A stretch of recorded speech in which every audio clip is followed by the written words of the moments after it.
Good morning, ladies and gentlemen. Or, afternoon in some cases if you're in the European areas.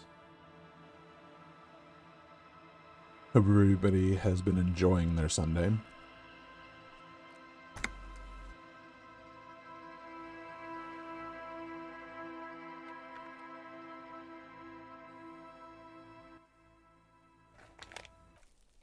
So, is that going to be... Like, I have like a small bag of, hazelnuts with me. I don't want to be crunching people's ears off, though. No, I'll keep an eye on the, mic.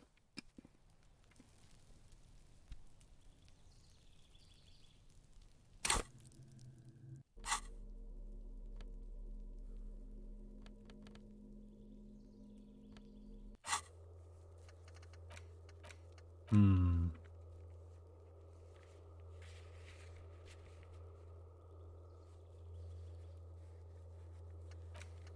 Yeah. There's not much I can really go on right now. I finally have this guy to talk to who's overlooked the possible killing area. So that's basically where we're going to go for. This guy's from yesterday. Yeah, he's the smoker on the balcony. Let's hope he has a lot more for us to catch on to. Gendarmerie, you found me. The young man on the balcony gives you a bright smile before taking another drag from his cigarette. Conceptualization, medium success. His slender figure is backlit by city lights, its distant streets and motorways flashing like diamonds. Empathy, medium success. Feels like a Friday. He seems to be in a good mood tonight. Got your hint. Found the key right under that stone. Beautiful. He replies, smiling as he looks at you. Something sparkles in his eyes. So tell me, are you here to make things right again? I'm not gonna make things right. I'm gonna make them spectacular.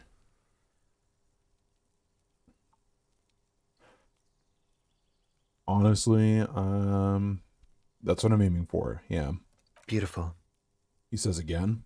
A nearby street lamp casts shadows on his chin, drawing out the slender cheekbones.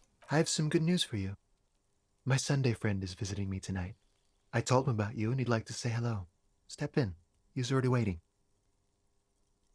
He nods towards door 28.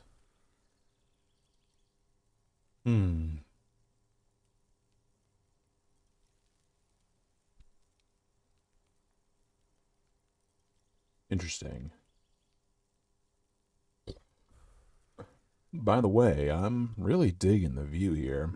Point to the city skyline. Mm-hmm. That's why I chose this place. He looks... Martinez is special, isn't it? I missed that at the end. Wait, suddenly you're digging things? The lieutenant whispers to you, shaking his head. Oh, Kim. Let's see. Very well, I'll talk to him, but first I want to talk to you. I have so many questions. That's nice, but I don't have anything to tell you. It's my friend you're looking for, not me.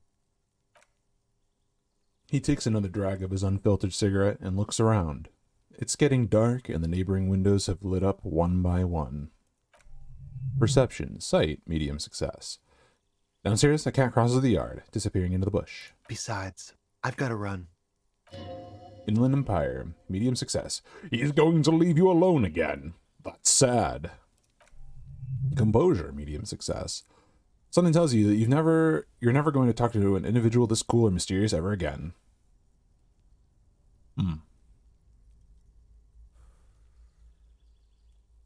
Run where? To the city. It's a beautiful night. Only if you promise that we'll talk again. It's important. Something flutters in the corner of the lieutenant's mouth as you're saying those words. We'll talk. The smoker... Just not tonight. Okay.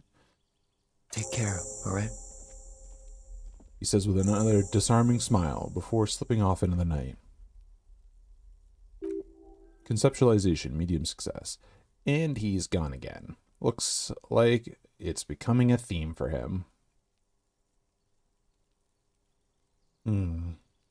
There's something so different about him that I just can't put my finger on. Different, of course. Hmm. Hmm. Why? Ooh, yeah. Yeah, why is his shirt always unbuttoned? His shirt.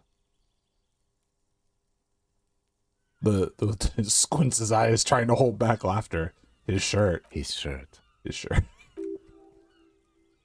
Drama medium success. He's trying to dive deep into the mysteries of his shirt. His shirt. No, I don't know why his shirt is always unbuttoned. His mouth tightens as though trying to hold something back. Composure, medium success. He's barely holding it together. It's all he can do to keep from bursting out in laughter. Come on, detective, let's go. We've got a potential witness to interview. His Sunday friend, remember? He nods at the apartment door before you.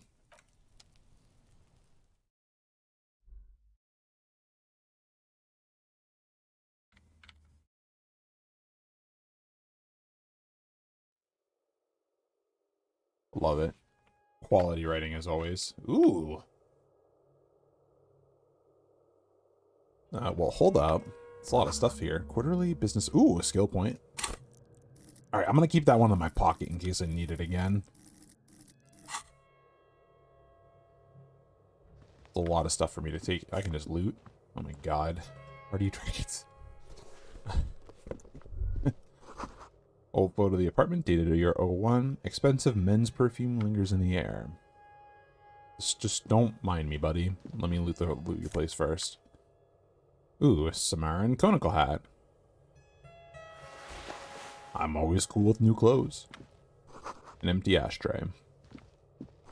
Dishes soaked up in a pot. Flyers for underground parties. Dates for open lectures at a local university. An exquisite canopy bed made of metal. Buckets of paint on a layer of old newspapers. Officers of the Revachol Citizens Militia.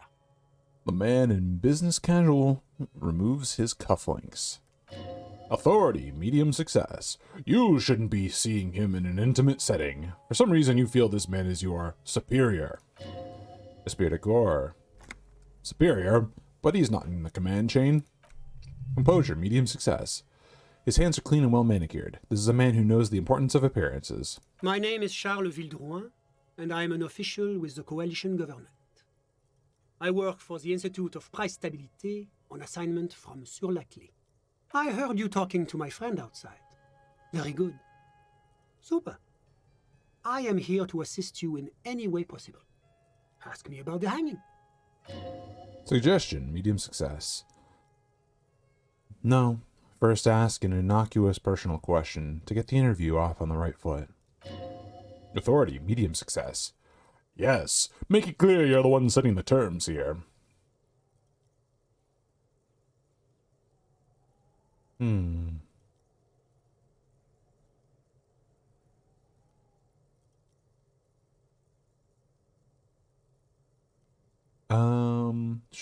We'll get to that right after you tell me the story behind the black Samaran hat. I got it from the head of the Samaran delegation on my trip to Lomantang. It's made from a special charcoal-colored bamboo. It's an emblem of the formal normalization of our diplomatic relations. Frederick, medium success. He's alluding to the decade-long War of Independence while deftly brushing aside the complex causes behind the conflict. That's really all I can tell you about it. He forms a little rooftop with his fingers. Cold air sweeps in from the balcony. That didn't work at all. The lieutenant takes out his notebook and nods to you proceed. Oh, okay, that's fine. You actually witnessed the lynching? I'm sorry to say I did, officer. This is the break we're looking for! Is it because you, start from the beginning, if you don't mind? Officer, it's very difficult to describe what I saw that night. It was so surreal to me, like in a play. Drama, medium success. He holds out his hands and blossoms his fingers, like a drama teacher setting the scene. What do you mean, like in a play?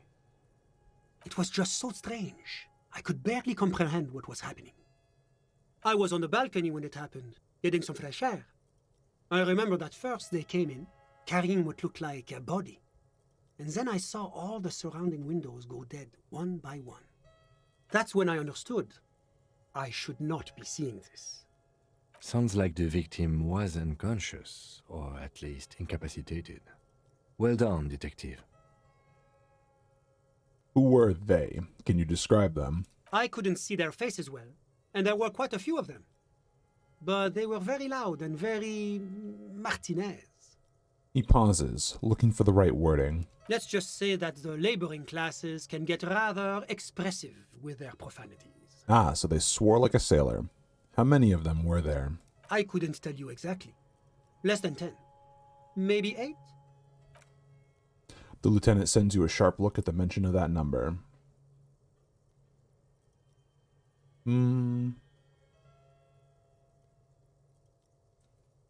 Were any of them huge? Like 200 kilograms huge? That's a giant you're describing. No, they were all quite human, as far as I could tell. Did any of them look like drummers? Drummers? Why, no. But then, I don't know what a drummer is supposed to look like. I think we can drop the drummer angle. That was my bad. It's okay, Kim. What happened next? I went back inside. Oh, fuck. Were you able to see anything from inside? Officer, the yard was pitch black. There was nothing to see, but I could still hear their voices. They were threatening to kill that poor man. Were they men? Women? All men, I presume. But again, I couldn't see very clearly. But we are fairly certain the lady driver was present. Are you sure at least one of them wasn't a woman? It's possible, officer, but I cannot say with certainty. It was very dark, you must remember. What ethnicity were they? I believe they were mostly white, though I believe I saw 2 Areopagites among them. And I am quite certain that one spoke with a Mesk accent.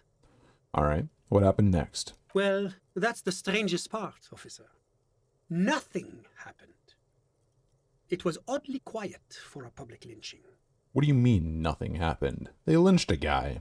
Eventually, their shouts died down, and that was all. There were no gunshots, no celebratory shouts, no anything. Why didn't you call the RCM? You're right, of course. That is what one is supposed to do in such circumstances. I was simply in shock. That is understandable. I'm afraid I don't have anything else to add. About what time was all this happening, approximately? All I can say is that it was late. So let me get this straight. You didn't actually witness the hanging itself, did you? No, I didn't see the corpse until the following day. Those are all of my questions. Thanks for your time. Of course, anything I can do to assist the RCM.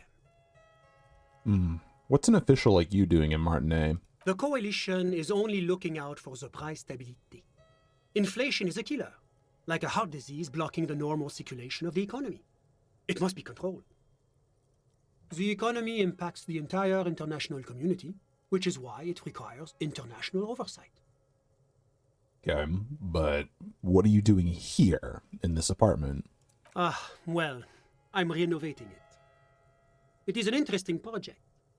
The building used to be a 12-story skyscraper before the cannons took the top 4 stories off. This, of course, happened when the coalition forces landed here. You could say I'm undoing some of the material damage the international community caused when we arrived here. I see. Okay. So you're some kind of bureaucrat? Yes, as I said before, I am a commissioner from Sur-la-Clé working for the Institute of Price Stability. This is one of the main projects of the Moral Inter. Encyclopedia, medium success. Wait, there isn't actually an Institute of Price Stabilité, is there? Or maybe there is. God, it's impossible to understand whether someone from Moral Intern is joking or not. And what is this, international community? La Communauté Internationale is what Revacholians colloquially call the coalition. In other words, the nations that stopped the disaster of the revolution. I see. And what do I call the coalition? Your employer, technically speaking. The governing authority of Rivachol. The RCM is but one part of this provisional administration.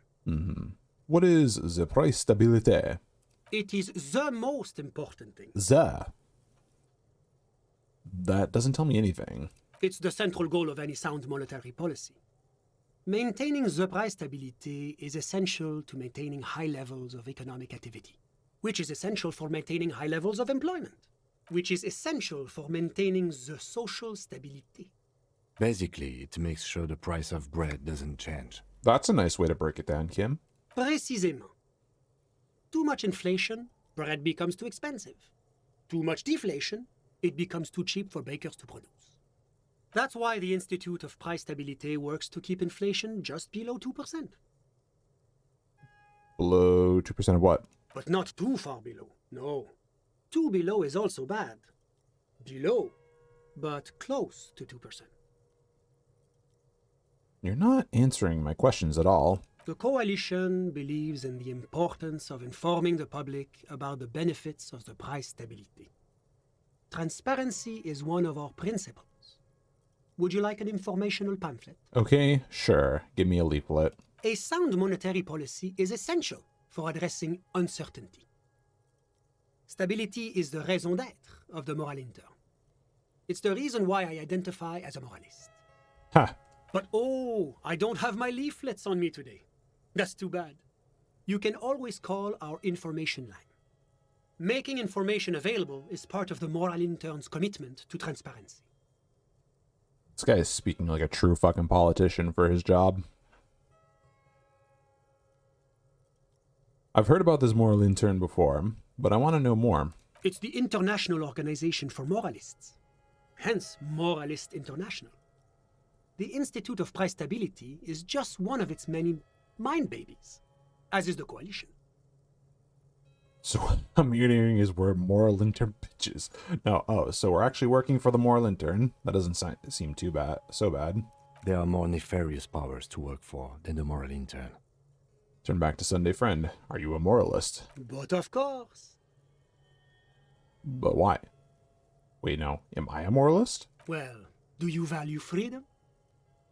Do you believe in a normal, stable world governed by democratic values? Martinez doesn't seem very normal or stable to me. Martinez? No. Martinez is something else. What about the rest of Revachol? Is it part of the normal world? Rivachol is generally difficult. It's led by an interim government, which means it hasn't yet achieved full democracy. But they are working towards it. You're all doing very well here, relatively speaking.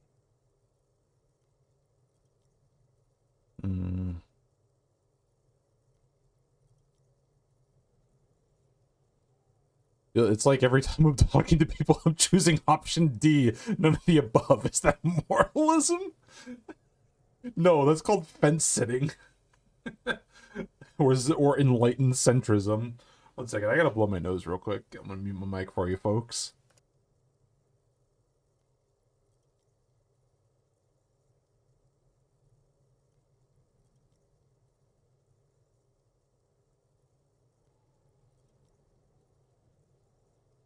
Excellent. All right. Foreign occupied. Incredibly boring. I want more action. Meaningless sham. As long as the working class is under the boot heel of the capital. I'm gonna go with option 4 because I'm not too sure I like much of these options. Is this option D usually the most reasonable answer? It's usually the most boring one. It's like I'm living with a bunch of... It's usually the most boring one. Not boring, my friend. Responsible. Moralism is all about compromise and achieving the achievable. It's pragmatic, realistic, and level-headed. An ideology for doers. Are you a doer, my friend? It looks to me like you are. Now, enough of this delightful political interlude. Was there anything else you wanted to ask? Tell me about Solaclef. What's there to say? Sur-la-Clé is a modern, urbanized country that measures very high on the Human Development and Freedom Index. Mostly, though, It's known as the executive heart of EPIS. Moreover, it is a great sponsor of less emerged countries. Revachol is only one of its many darlings whose progress it supports and cherishes. Rhetoric, medium success. Darlings? That can't be an official designation. What makes Revachol Selaclif darling? Because a great percentage of Revachol's culture hails from Sur-la-Clé. Its language, its people, its cuisine even. Or at least in the downtown La Delta area. Perception, medium success. Jamrock and other parts of the international zone have been mercifully spared of Sur-la-Clé love for meatballs and mashed potatoes. Enough business. Let's talk about something else. Whatever you wish, officer. Can you tell me about your friend? Ah, my friend.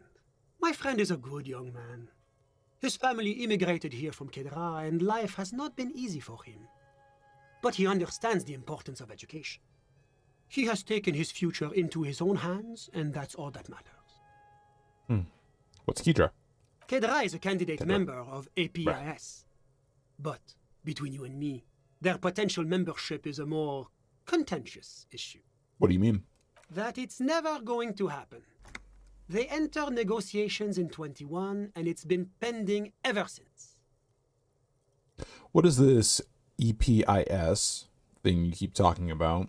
EPIS is a very special program developed by the Moral Intern to support certain Occidental nations. It began as a unified system of weights and measures, which proved to be a wild success. Nothing but kilograms and centimeters as far as the eye can see. Cool. Metric. Logic, medium success. God, yes. Sweet standardization, the backbone of rationality and commerce. It was such a wild success that we expanded it into an economic union for the processing of steel. Another success. And between you and me, the Moral Intern feels emboldened by this success. Emboldened to take EPIS to the next level. What's on the next level? A supranational political alliance. The United States of Occident. Is it going to be like this place here? You mean Revachol? No, it's going to have transparent democracy. Is Revachol going to be a part of the EPIS? It's one day going to be a candidate member of EPIS, sure. I see. Rhetoric, medium success. Except that candidate members never become full members, do they? Didn't you say that candidate members never become full real members? No, candidate members do become members. Why do we even have the whole system in place if they don't? It just takes time. Time and evaluation. But we were talking about my friend here, not politics. How did you two even become friends? How did any of us become friends? Bad things happening on the Insulindian Isola? Oil platforms ablaze in the night? Civil wars lasting for years? Finally, the international community is forced to step in. What are you talking about? No one becomes friends that way. Au contraire. It's how millions of people end up where they are. Meeting the people they meet. It's how I came here, and my friend too. You still haven't told me who he is. Sorry. Who? The man throws a quick glance at his watch. Your friend, the smoker on the balcony. We were just talking about him. But I told you, officer. He's a bright young man here to pursue his education. Education is the foundation of our future, especially the arts. It is a cornerstone of our civilization. So all you can tell me about him is that he's here to study the arts. He's deeply enmeshed in the study of the fine arts, yes. Which one? He's a truly free spirit. He likes all the arts. Perhaps graphic design, printmaking, who knows? The world is open wide for a talented youth like him. Dude, you're a professional fucking politician, alright? You are completely avoiding every direct answer for the most part. What are you doing in his apartment by yourself? I'm just enjoying the view. What view? It's dark outside. Listen. He says, raising his hand. Perception, hearing, medium success. A baby is crying in the neighboring apartment. Someone's baby is crying? No, listen. He says again, looking outside. The Insulindian Bay. What about it? This place used to be a luxury accommodation before the revolution. Apartments, of course, were much bigger then. A few walls have been added here and there, leaving some of the tenants without a private bathroom or a kitchen. But the million real view stays. You can't take that away. He knocks on the balcony door, his face mirrored in the darkened glass. All right, I was asking about your friend. My friend comes and goes. I'm sure you'll see him around. He's a busy bee. Rhetoric, medium success. A busy bee? What an odd choice of words. I had something else in mind. I'm all ears. Oh, Officer. that's everything. Okay, thanks, I've got all I need. A moment, officer. Okay. Do you have everything you need from me? I'm afraid we won't have the chance to speak again once you leave. Hold on, why can't we talk later? It's against diplomatic best practices for an official in my position to be discussing murders with local militiamen. And I'm pressed for time. After you leave, I should be leaving as well. Logic, medium success. That's not the real reason he's so apprehensive. Men in his position shouldn't be seen loitering around in an underprivileged young men's apartment in the middle of the night. I mean, I've asked him literally everything. All right, thanks for the heads up, but my work here is done. Of course. I'm glad I could help.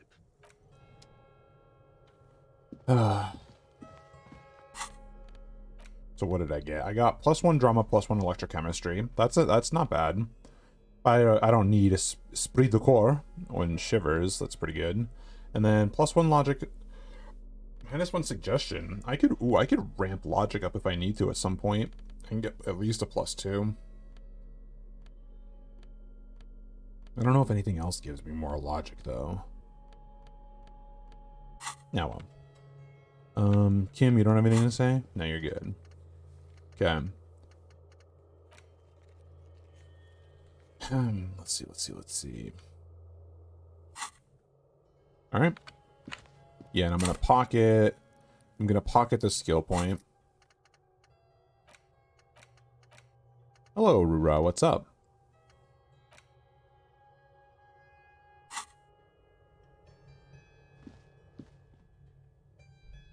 Not much. Just I'm a little disappointed. That conversation gave me a bit of information, but it definitely didn't provide the crack in the case that I needed.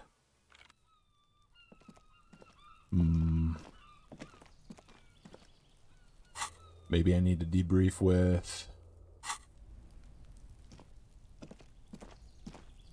Maybe if I go back into the apartments, I can see that astrologist or astronomist or whoever the fuck he is about this dude's tattoos.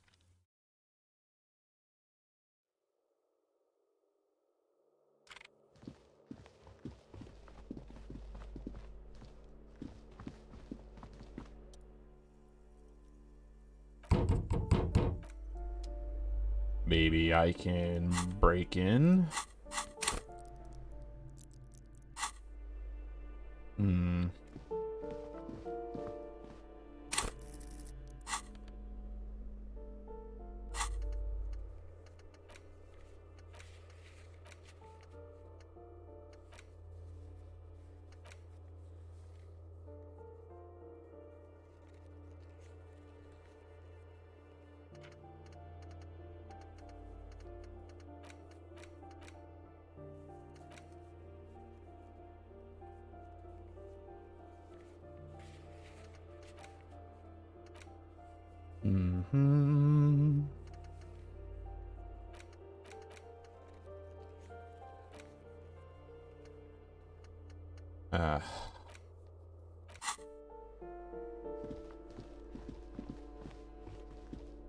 I'm not too sure.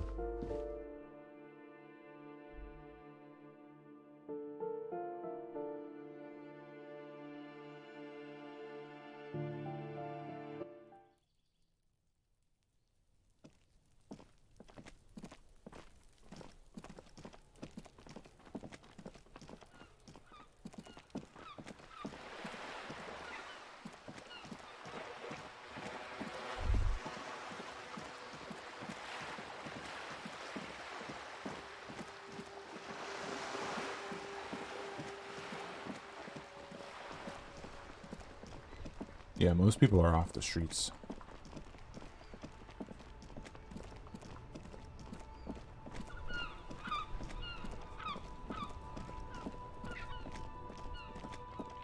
Hmm? Ooh, woo. A little bubble.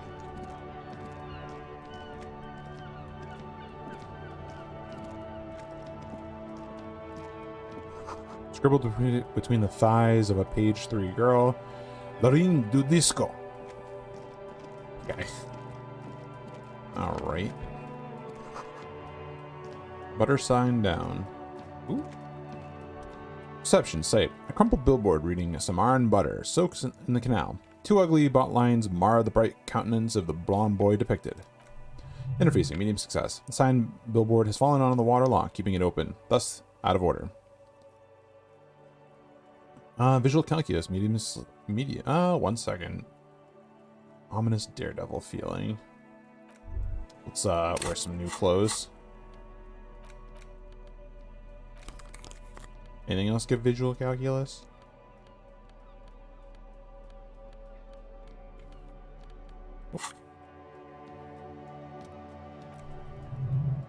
Alright. Roll it. Attempt to reconstruct what happened here. Ooh. Judging by the size of the impact and parallel lines of burnt rubber, the cause was probably a motor vehicle. These look like the same tire tracks I saw earlier, in front of the whirling in rags. Look at the crater. Side slip marks indicate that the vehicle was traveling up the crater at 35 kilometers an hour. Look at the roof of the shack. The black marks on the roof indicate that the vehicle vaulted over from the crater to the roof of the shack. Look at the sloping metal roof panel. The panel served as a takeoff ramp and broke its posts. The vehicle soared through the air, hitting the billboard and upsetting the posts. Then it continued its flight, taking the billboard with it. The sign? The sign broke the vehicle's fall into the canal. Conceptualization. Medium success. The Samaran butter billboard still looks freshly painted, suggesting it took the plunge recently. How recently? Within the past 72 hours. Look at the opposite bank. Still speeding, the vehicle made a loop and vanished into the fog along the coast. What was the model of this phantom? There are two good candidates, the Cupri 40 and the Linea G22. Why the Cupri 40? It's about the right size and the tire marks look like they came from the skinny tires frequently found on that motor carriage.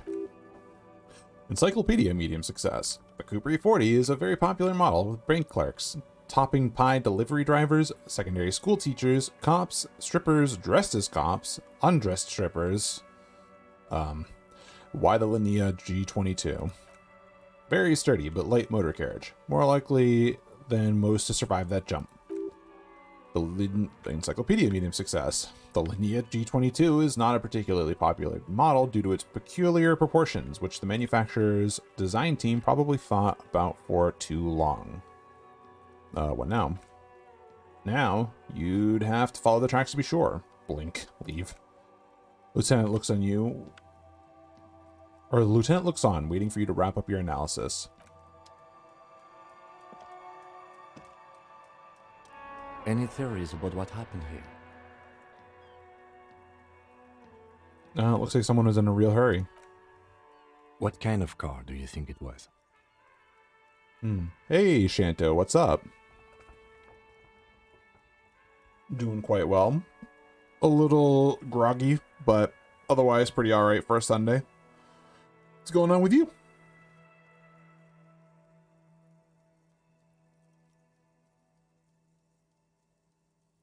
Wonderful.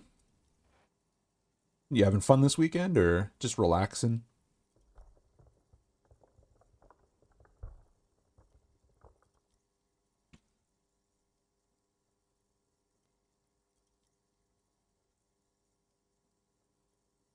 I think it'll be the Linea G22. That's quite likely, from what I can tell. Ramadan is almost an EID is coming. Care to explain those? Ramadan sounds familiar, but I can't quite remember what it is. I definitely don't know what EID is. I have some ideas about who it might have been then. Oh, Let's see. It was someone dangerous. Perhaps this is somehow connected to the murder. the traffic hooliganism? I hope not. Fortunately, we are not traffic cops. Should we get back to the murder?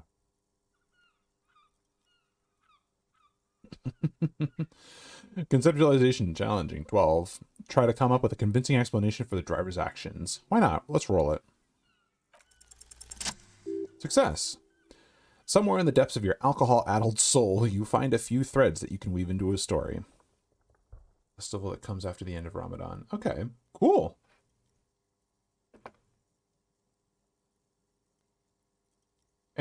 What do you get to enjoy and party down with?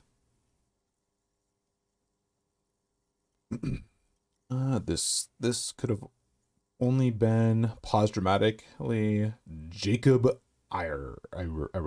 The tip-top tourney champion? After the untimely death of dear friend and fellow racer Alfie Delatraz at Fjord Hammer, Jacob Eyre was desperately chasing death on the racetrack, but death eluded him.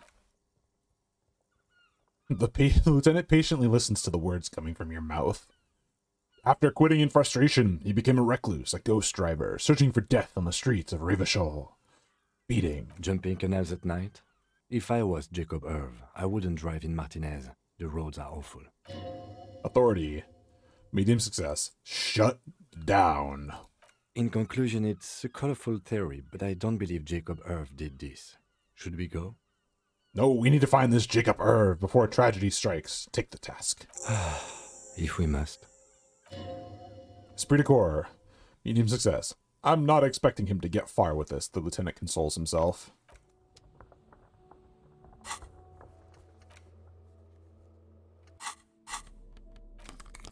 I'm proud of myself. I did it. I'm gonna find Jacob Irv. Find why he jumped the ramp. No, if I had to take a wild guess, that's gonna be the lady driver right here. That would be the only explanation on why somebody would have rammed that gate and then yeeted off.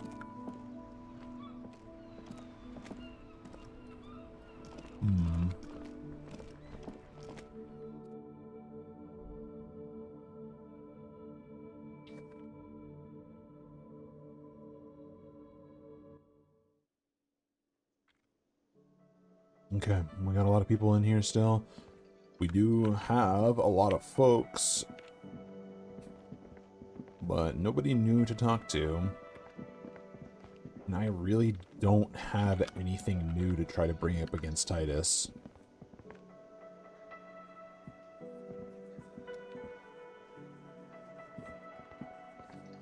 The hell, I can talk with the window?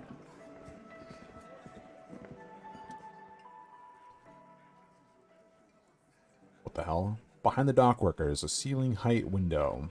The hawthorn branches scrape the glass like bony fingers. Squint. There's a little slide panel up there, so let some air in. No need to open it in spring. It's still too cold outside. Perception. Sight. Heroic. Look out the window. It's not time yet, but 3%. Damn. Nothing. Just black tangles like a hair of an old woman. Motionless. The wind in the yard doesn't reach the hawthorn, nor does the light come in from this window. Revert your gaze. Oh well.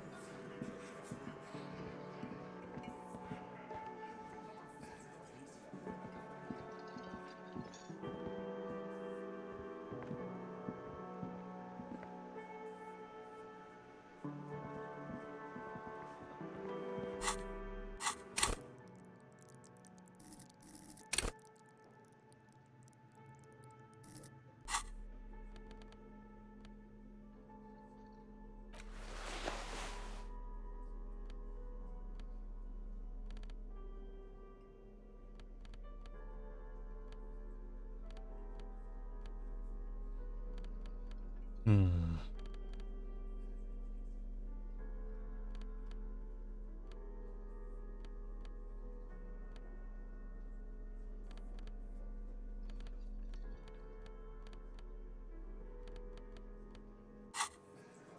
My current outfit is like the best I have, and it's like well-rounded. I mean, I could put this on for +1 drama. Oh my God. Oh, it looks so hideous in this thing. I feel bad for whoever made this.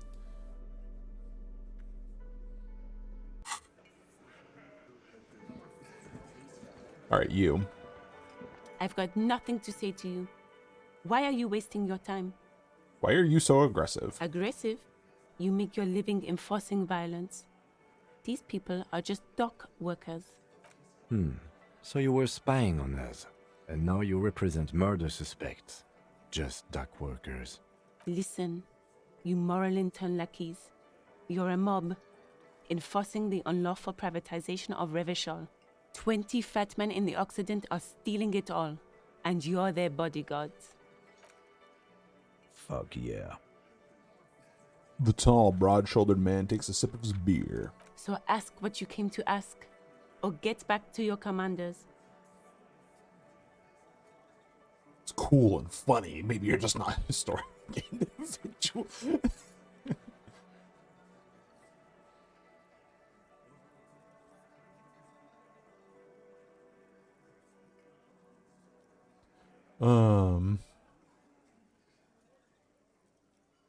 I like that. Good start. Let's take it a step further. Armed uprising. What are the union's plans? Interesting. Look, a comedian. Do your job, ask your questions, then get out of Martinez. Drama, easy success. Strange. It's as if people don't believe a cop could be a socialist revolutionary. Alright. Frederick. Hey. Psst. Look around. Psst. Hey, you. Who, me? Yeah, you. Word on the street is you're ready to start building communism again.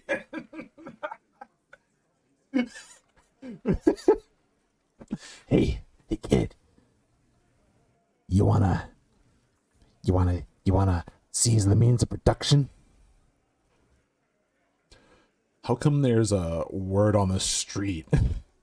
You keep saying things like down with the bourgeoisie, eat the rich, sodomize the landowners, impale all people who have more than 25 real in their pocket, literally murder all human beings regardless of their political beliefs. That kind of stuff. I've said some mildly left-wing things, but none of those. Oh yes, the mask of ambivalence. Don't deny it. You're about to rip it off and reveal the monstrous seven-eyed lamb of global communism that will devour and masticate mankind. Everyone can see that. So tell me, do you have any questions before we fire up the big communism builder, or do we get right down to it?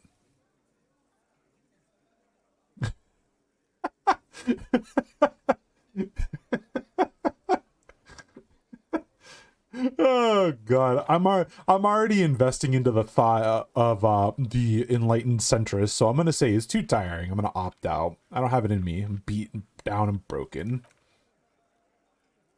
Very well, I guess no one will build communism then. Tell the working man it's over, unless anyone has objections. Logic, medium success. No objections. It's mathematically impossible to achieve a classless society. Everyone knows this. Anyone? Anyone else? There's no one? There's no one. Okay then, lie down and let the water carry you downstream. Goodbye, communism. Finish thought.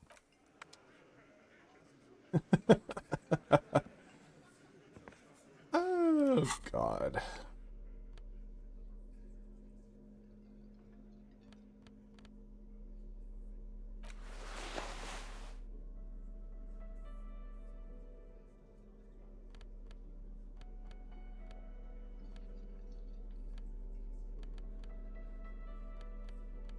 Let's see. You know what? I think composure actually might be a bit better. see if I can pull anything up on these guys again. It's you again. What is it?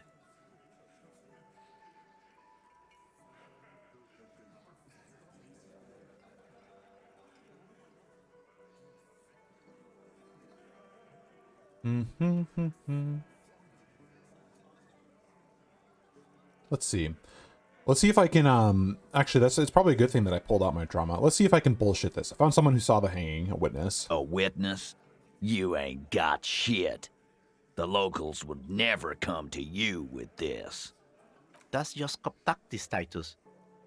Next, he's gonna tell you one of us already roll on the others, and is in witness protection. My witness isn't a local. Well, let's hear it then.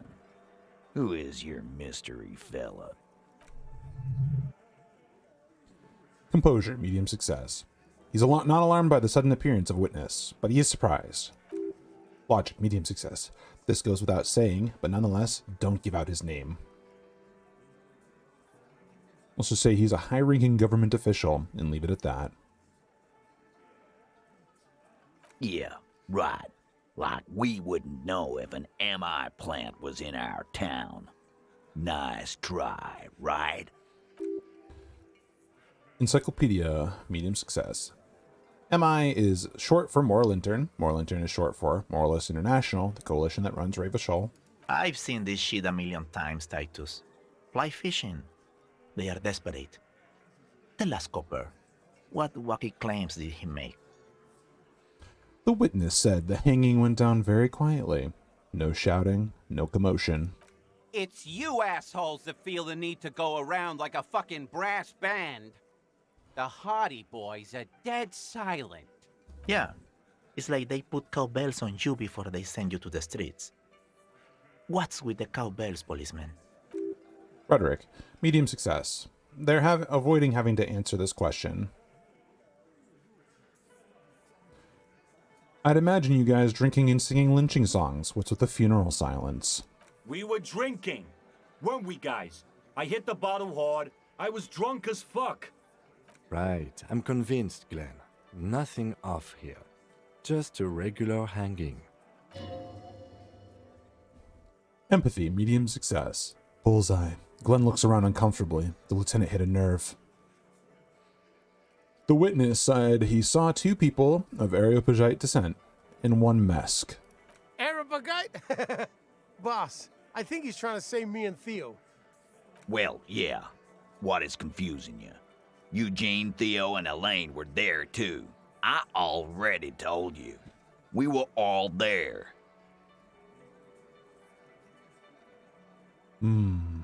Witness said it all looked like a surreal play. Those flaccid MI cocks with their culture language. Everything's a surreal play or sublime whatever. Doesn't mean anything. It means the whole scene was long and drawn out, like it was from a film. What is this fella's problem? Sorry we didn't make it more action-packed. It wasn't the first thing on our minds, you see? Shanky. It's Shanky, right? I thought there's something wrong about the lynching story. Now I know there was. You don't know shit. I know you are lying, Shanky. He writes in his notebook. Suggestion, medium success. You didn't break this wagon fort, but you did manage to rattle the people inside of it. Enough about the witness. Some witness. I pulled the same shit. Came up with some shit, then went and said it to people. Get a reaction. Don't have to go to cop school to try that. You don't have to go to school for shit. I never went to school, and I'm doing great. You're doing a hell of a job, man. Hell of a job. Rhetoric, medium success. So much bluster to hide the fact that they're uncomfortable with you having this info.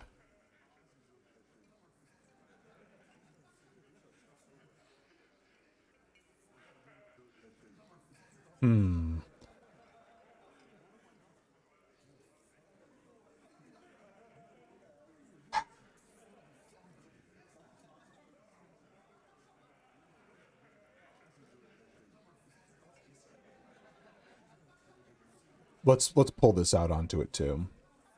Talk to Joyce. The merc you hanged, his friends are coming for you. Yeah.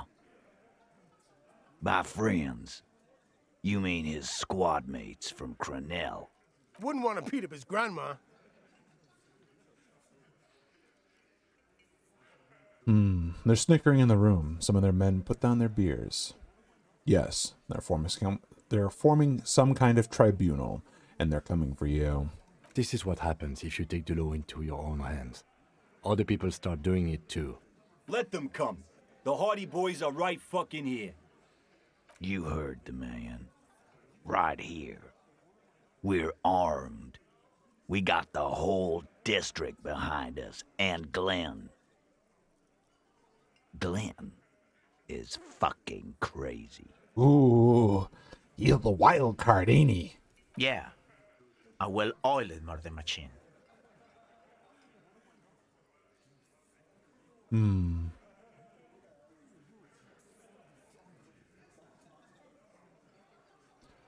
Do you know that a single Seray's giant hornet can kill 40 bees a minute? The fuck is that supposed to mean? You're the bees. They're the hornet. We're not bees. We're men. We're socialists. Easy, E. He's trying to phase you. What are you trying to do? Scare my men? The mercenaries are armed with automatic weapons. We got weapons of our own. We got Ister 50s, Zeelagers. Glenn's got a knock cannon at home. Will they pierce ceramic armor? I guess we're gonna see, aren't we? The answer is no, then. Rhetoric, medium success. That was an unsure phrasing. See what? That they don't? Yeah. Like you've been up against ceramic armor. He takes a sip of his beer to bide his time, then tries to get the last word in. You haven't even seen the whole suit, right?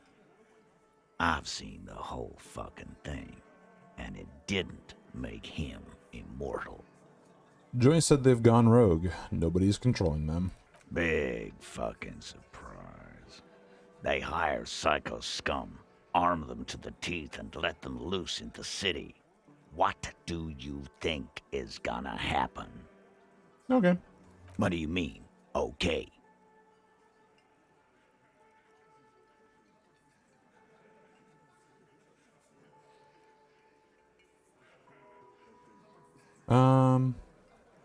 Let's see.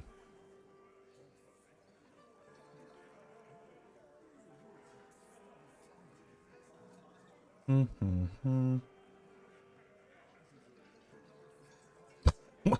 got one more gun on your side. Once I find mine, I lost it. Whoopsie. Let's this is too on the nose. Let's see.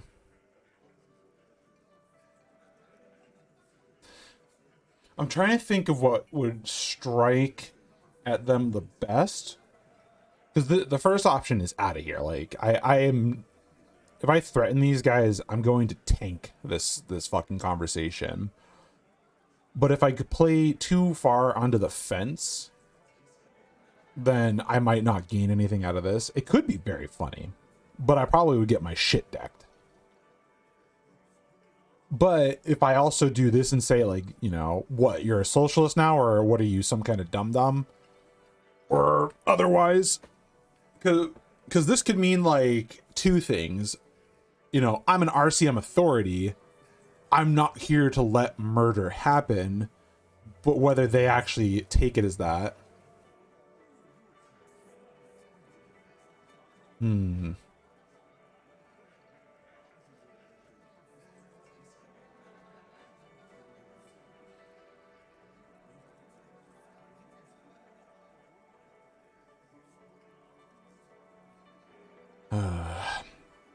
These are the two that I'm tied between. I don't suppose anybody has any input, because I could use a second thought on it.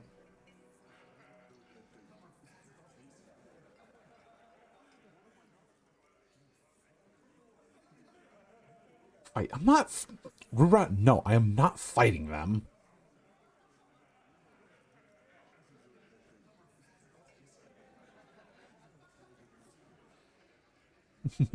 I am not a badass. Have you seen my stats? This is my physique. This is my strength stat. I ain't doing shit.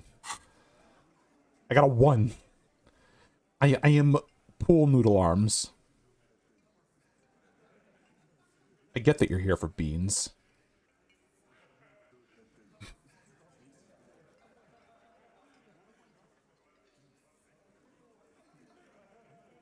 Yes, the fighting is the most bombastic and entertaining.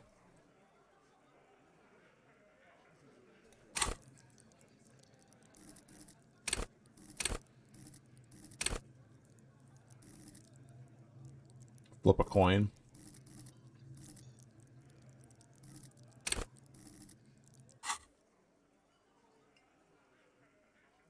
Roll a d6. That's the same as flipping a coin if I'm just doing halvesies. A d5. How does that help? What if it lands on 3?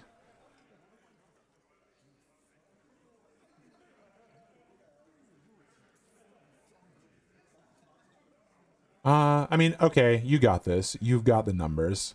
Goddamn right we do. We done it before. Ain't that right, fellas? Fuck yeah, we have. Battle-hardened urban soldiers, man. We got the guns and the reserves.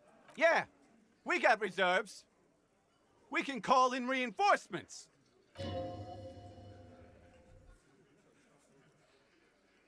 Authority, medium success. This guy will be the first one to bail.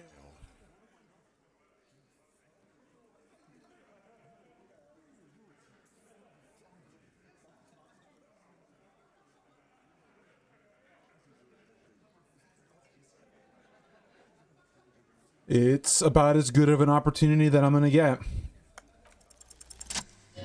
Hell yeah. Authority, godly success. As you look around this room full of sweaty men, swearing, drinking, spitting out tobacco, does this look familiar?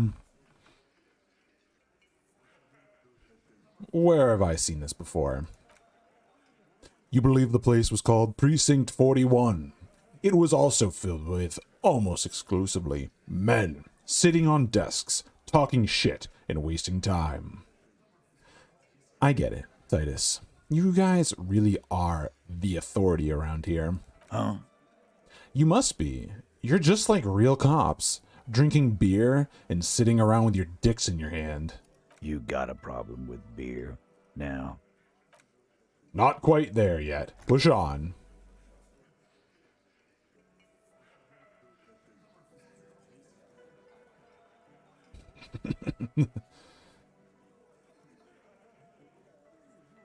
No, I'm also a big fan of beer. And jerking off instead of helping people. You saying we don't help people? I've been doing this job for 10 years. Martinez was a dump before we put this outfit together. They don't know, man. They weren't here. We had 3 shootings a week, kids dead, fucking graffito everywhere. You cops haven't shown up since the 30s. Congratulations on the graffiti removal. All I see is you sitting around talking about Monica's titties while there's a rape victim. So what? What do you want from me? We took care of that fuck. He picks the beer back up. Don't let him drink that. One more push. Quick. Suggestion, medium success. Just don't antagonize him. You have this already.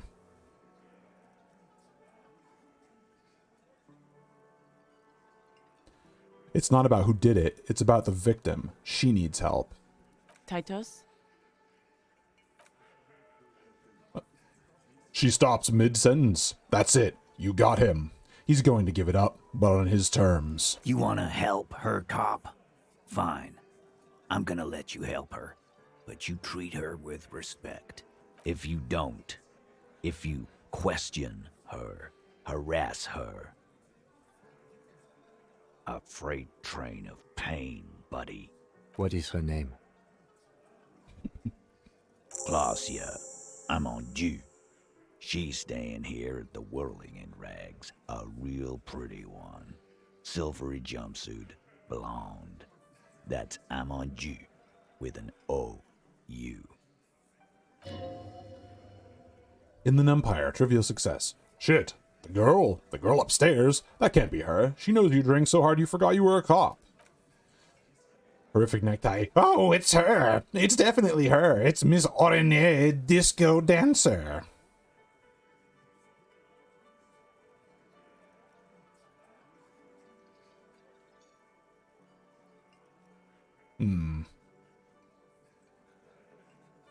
Classier, oh, I'm on you.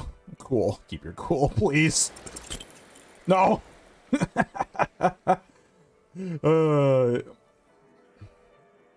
Composure, medium failure. You inexplicably add cool after the victim's name, with your eyes bulging like some wild beast. Your fingers are fidgeting and the sweat starts forming on your brow as Titus looks at you oddly. I don't understand what's so cool here.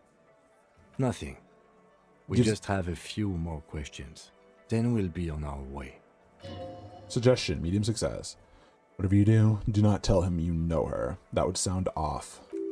Frederick, medium success. Calm, normal. Try to forget this little hiccup.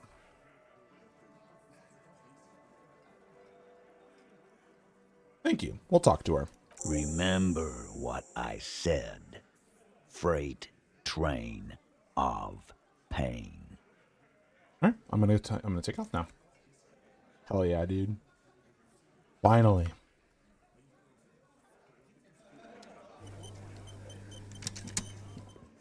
Let's talk a little further away, buddy.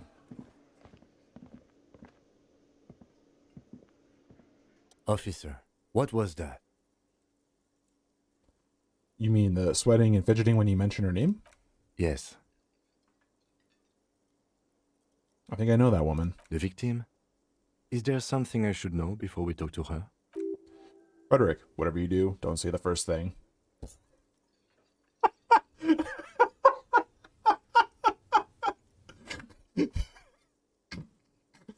I didn't rape her. It wasn't me, boss. Oh my god.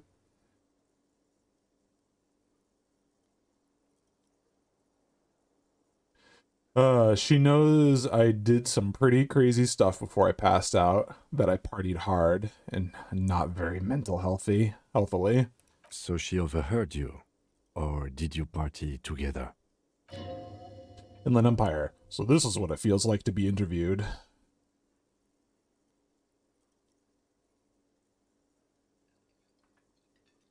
I got nothing to hide.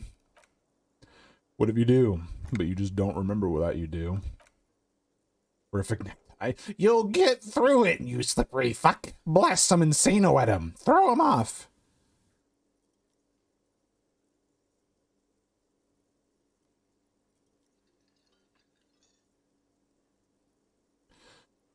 She overheard me listening to music and doing weird things from her room. It's the one next to yours. Anything else? I met her in the hallway after I woke up. Understood. You were not in good shape on Monday. She knows I didn't remember being a cop. Okay, that's manageable.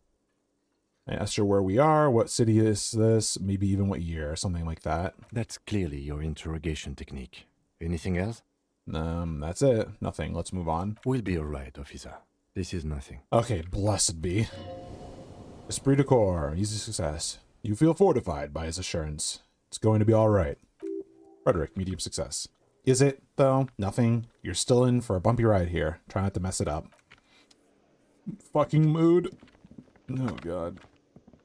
That was like a harrowing thing. It's just like, oh, boy. I know her. Fuck, I talked to her when I was just coming out of my alcoholic stupor.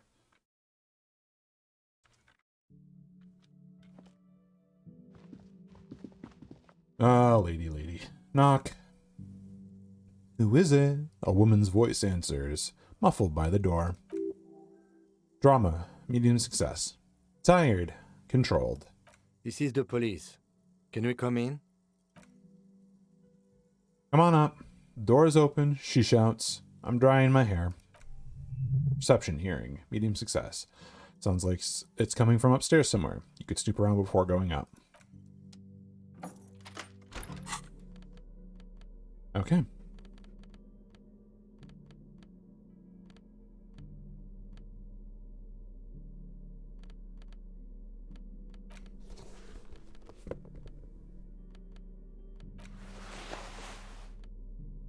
Oh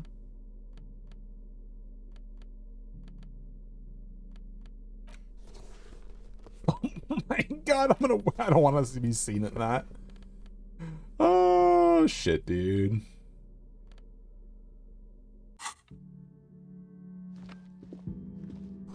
Final dirty clothes, a woman's. Hotel bill calculations. Looks like she's had an extended stay.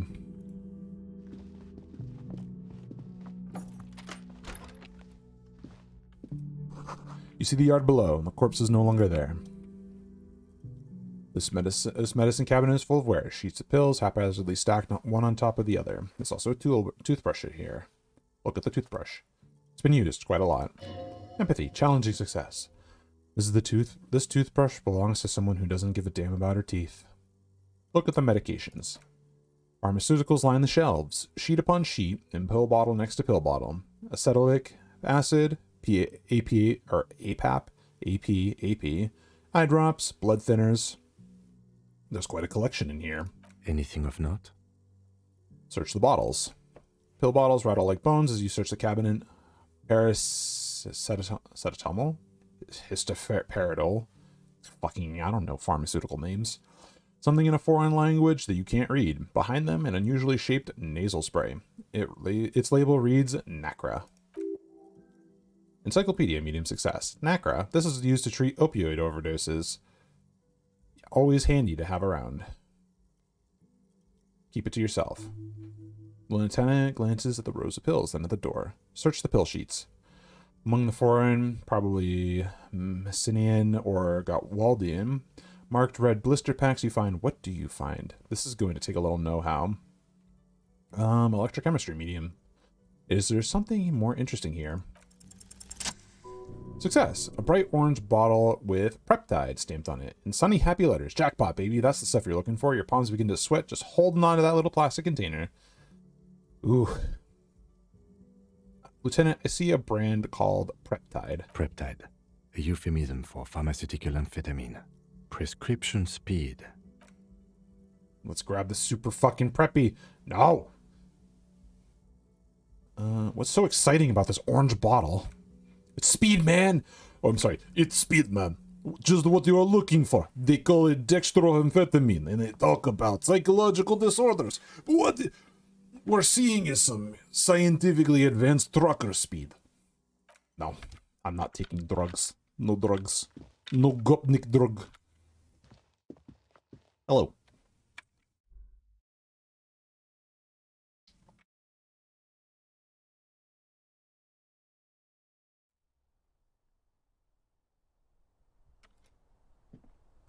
Bed has been hastily made.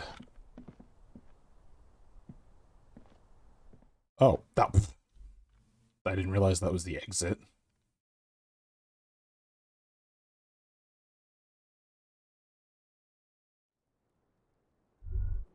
Ooh, speech bubble. Badoop. Smell of cigarette smoke in the air. Astra menthol. Cold coffee in an ashtray that looks like a hedgehog. Yikes, chain smoking. Look, a handful of dried white wildflowers. Hand-eye coordination. Just as you look at the flowers, a gust of wind raises them from the roof, picking them up in the air. Hand-eye coordination. Move your hand, fast. Success. You catch a single white flower between your fingers. The rest fly off into the wind. It's a maybell. Glacier, Miss Oranje Disco Dancer. The young woman looks at the maybell in your hand, just a glance, and takes a drag of her cigarette. The lieutenant gives you an acknowledging little nod. Where is she? I don't see her anywhere. Where does this lead to? I don't know. It is not the first closed door we found in this building. There is also your mysterious blue kitchen door. Do you think it's important? I don't know. The further we get, the more this building seems to be tied to the case. The vigilantes, the cadaver, and a number of people connected to the case are in or around this building. This door is part of it. It's not unimportant. Push. Barred from the inside. Oh, damn, it's locked from this side. You hear the bar rattle in the brackets. Perception, hearing. Sounds like it's heavy too. Very sturdy.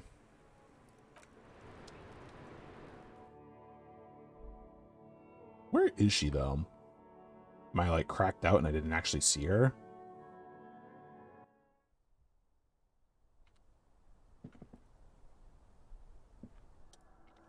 Clear window. This window is pristine on the inside, unlike the one next to it. Light from the desk lamp reflects off the glass in an untarnished golden halo. Run your fingers across the surface of the glass. Smooth as ice. There are spots of mud and rain on the outside, even smudges, but the surface on the window is clear from the inside. No chips, no hairline fractures. Following your lead, the lieutenant leans in closer to inspect the surface. This window was recently replaced. Looks like it, yes.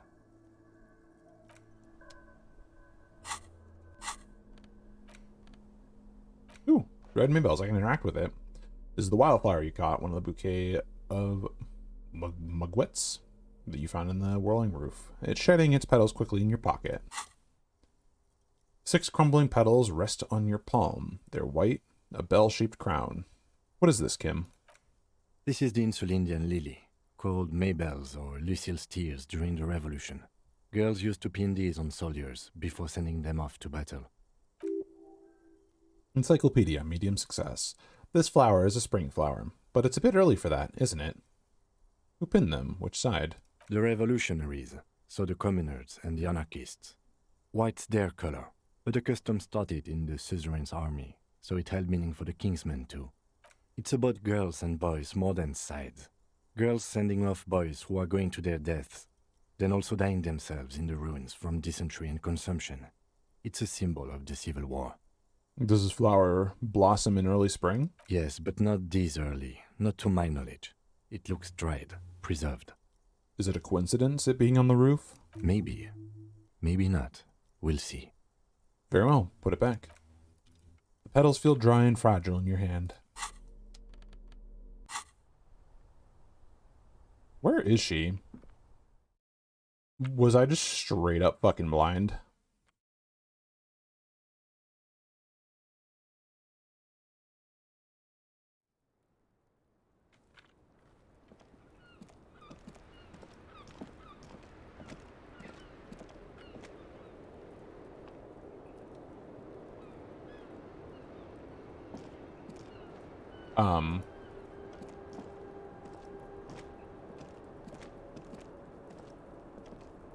Okay.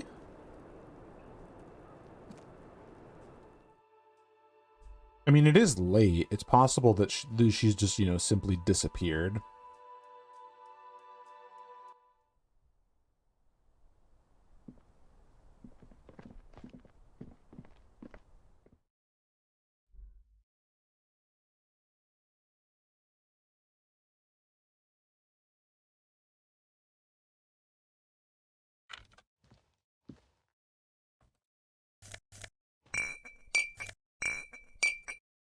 Bottles.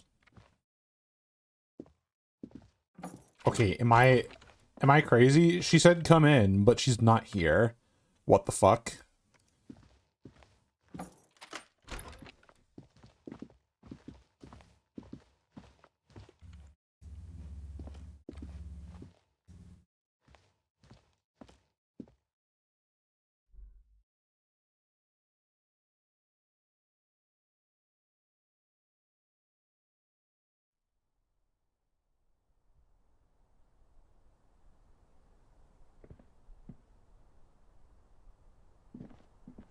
I'm so confused.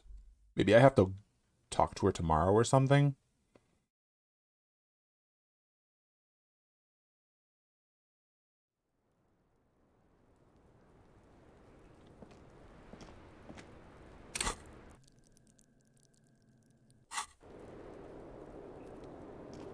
Yes?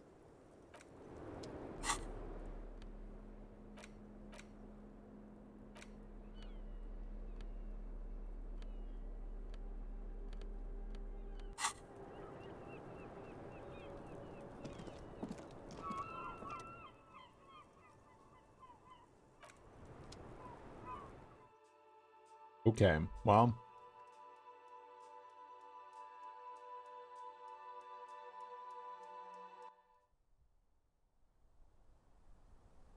Never mind. Then I guess I'm not going to talk to her, and I will talk to her tomorrow.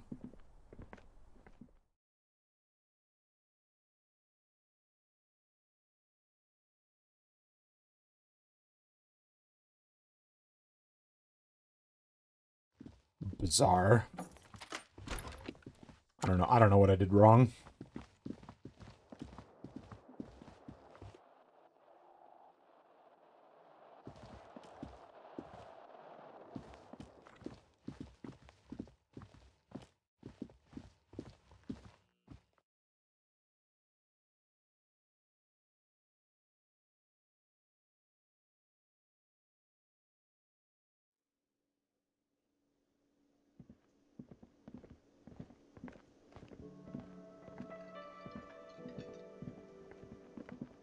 And they're all cleared out too. Okay. So I have a feeling I kind of started that conversation on like the weird precipice of time where all these people cleared out. So I guess I'm gonna send Kim to bed and then I'm gonna go steal those boots off of the corpse.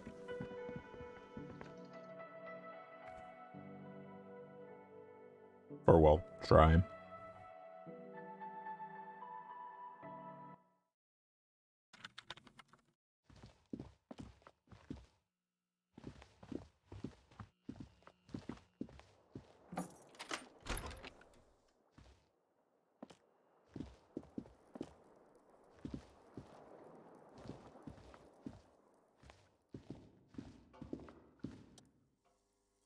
Damn.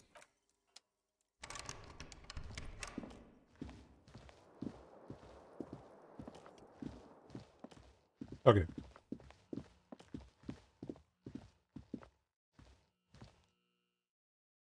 Aha, beat ya.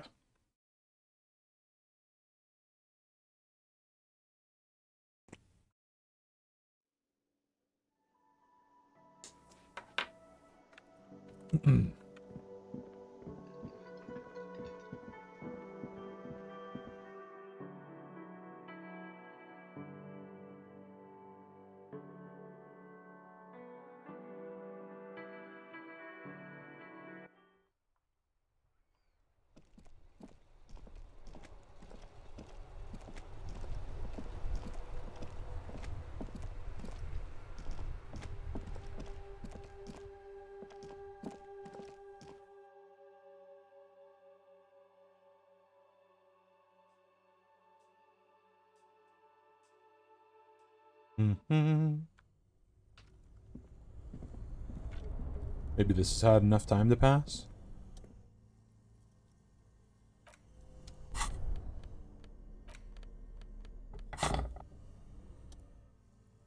Nope. Maybe in the morning.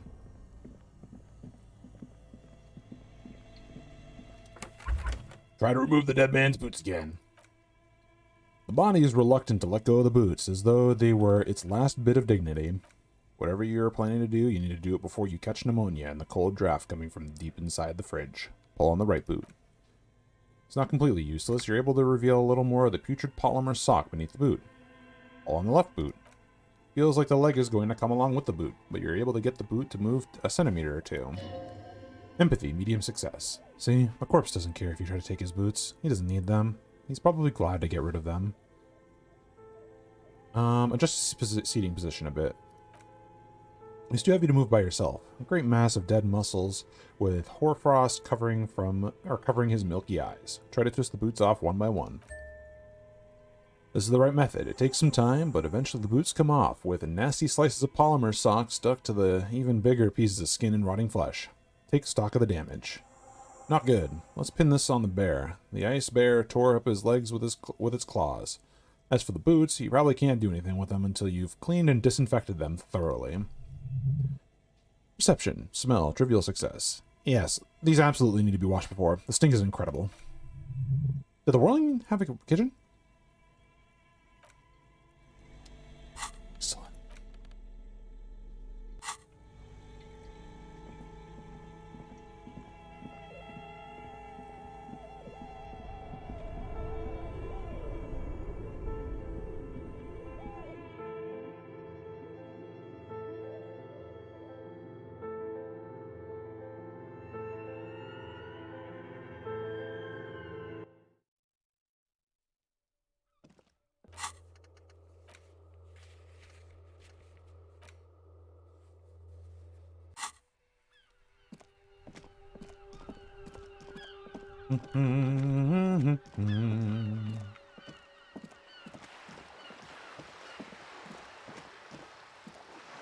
Yeah, I probably shouldn't fuck around too long for a nighttime. There's not too much to do, I don't think. I could try to read a book. Oh wait, no, I already tried to read a book. It was just sassy to me. Is fucking Kuno still here? He is! Look at that, it's Kuno! Fuck does Kuno care? Kuno does... Fucking Kuno! Lady, are you up there? No, you're not. Okay, good.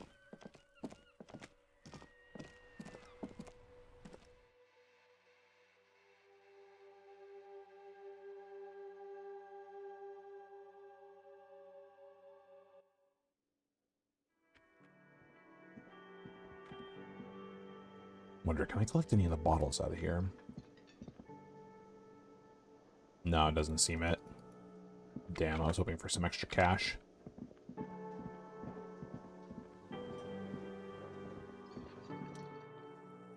Well, hey, I can check out this stuff. Industrial stove. This industrial gas-powered stove has been used to prepare food for many hungry hostel guests. There are several pots and pans on hand. Check out the cookware. A commercial pot draws your attention. It's very large, gigantic even. It could be used to make enough stew to feed an entire city, and also to boil a pair of putrid death boots. Check out the cleaning supplies. There's a variety of soaps and bleaches in the kitchen, or in the cabinet to the left of the stove. There's also a bottle of white vinegar in the cabinet next to the fridge. Logic, medium success. It's bad with those boots. Don't be stingy now. Pour some dish soap and the bottle of white vinegar into the pot. Delicious smell of cheap soap and vinegar waft up from the pot. Interfacing, easy success. Alright now, chef, light up the stove and boil them up. Add water, boil, and the boots to the pot. Bring it all to a nice boil. The strong smell of vinegar forces you to step away from the pot. The water slowly comes to a boil. Wait. Strips of polymer fabric and human tissue separate from the lining of the boots. They float to the bubbling surface. Wait, some more? Boots look cleaner and cleaner. Those bits of human flesh are beginning to look cooked. You can smell it too. Perception. Smell. Easy success. Just like beef stew. A little more. That's it, chef. The boots are as clean as they're going to get. Steam dense with the smell of strange meat disappears at the vent above the stove. Dump the socket in a flesh stew and examine your new boots. A pair of real beauties. The boots are shiny and hot and reek of vinegar. Just perfect. Master Chef out.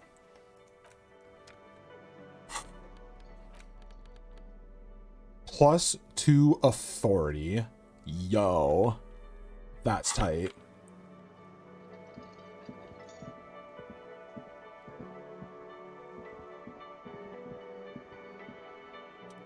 Can I help you?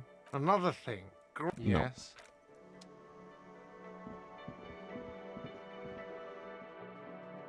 Excellent.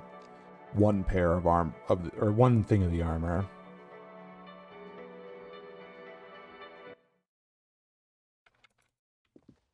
I can't talk to her, so I'm just gonna go sleep. See what the night brings. Come on, close the door.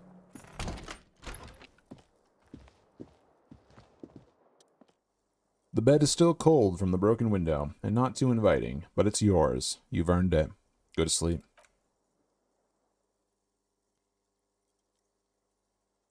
The bed is still cold from the wind blowing in from the broken window. The mattress creaks as you close your eyes and try your hardest to fall asleep.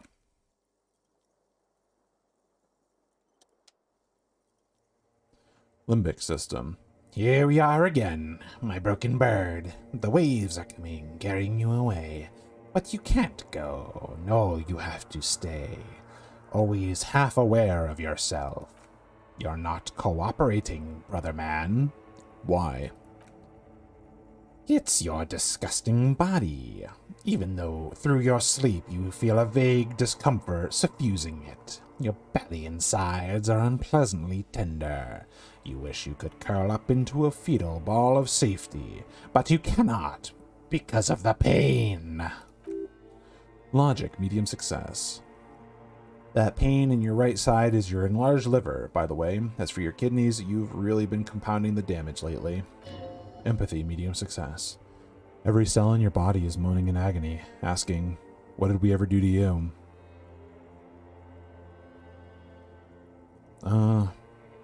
System failed me. That's my fault. No, I'm sorry, cells. It's all me. It's my fault. Literally the sorriest cop on earth achievement.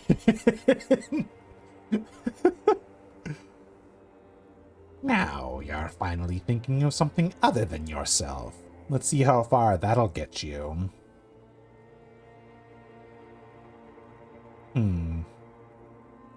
I think I need medical attention. Ancient reptilian brain. Oh, yes. It'll check you out. Give you some pills. Make it all okay. The Wonder Makers. Don't be stupid, Harry. It's not happening. They don't make new kidneys and livers. In hospital, all you've got to do is pray to God it passes while you stare at the flickering darkness. You're just stuck here in the half-world. Could try looking at other people. Really looking. But why would you want to start doing that?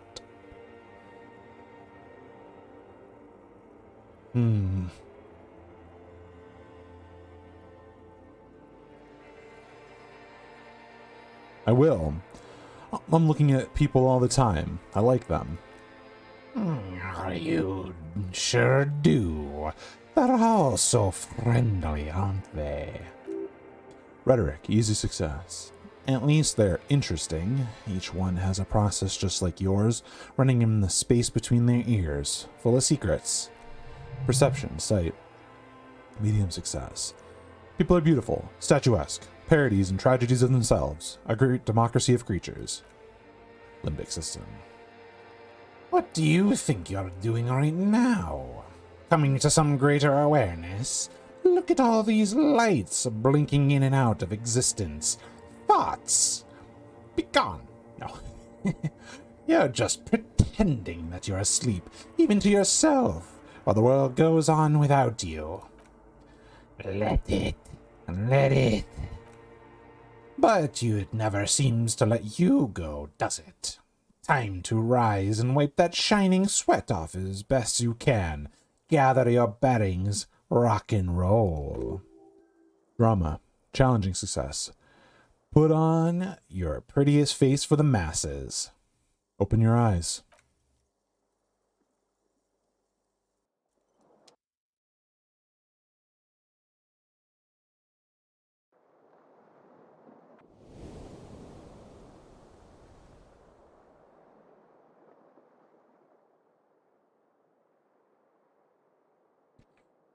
Mood, Harry. Mood. Take your time, bud.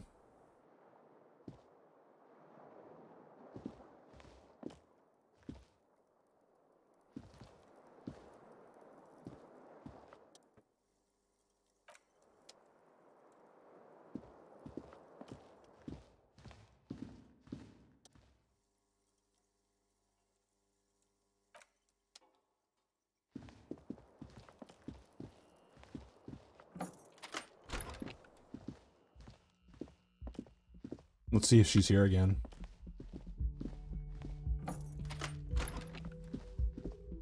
By the way, it is Wednesday, my dudes.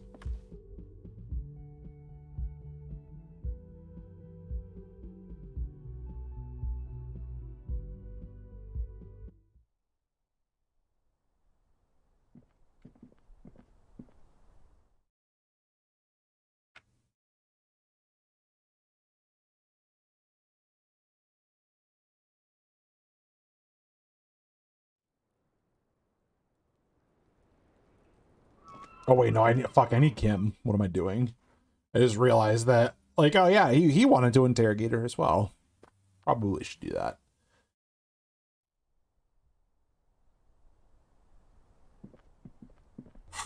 All right.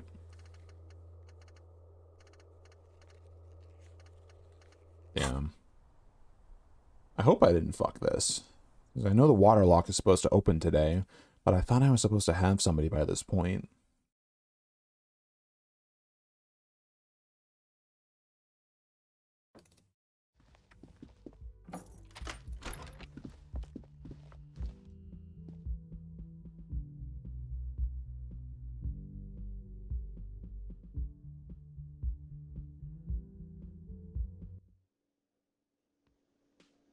Ooh. More people. A lot of people. Can I help you? Got the 20 real? Good. You got the room for the night, but remember, you'll need another 20 real tomorrow. Empathy. Formidable success. Take it easy on him. Deep down, he really hates being the guy who has to remind you. Okay, we got a lot of people, but let's come back to them later. I need to talk to her first.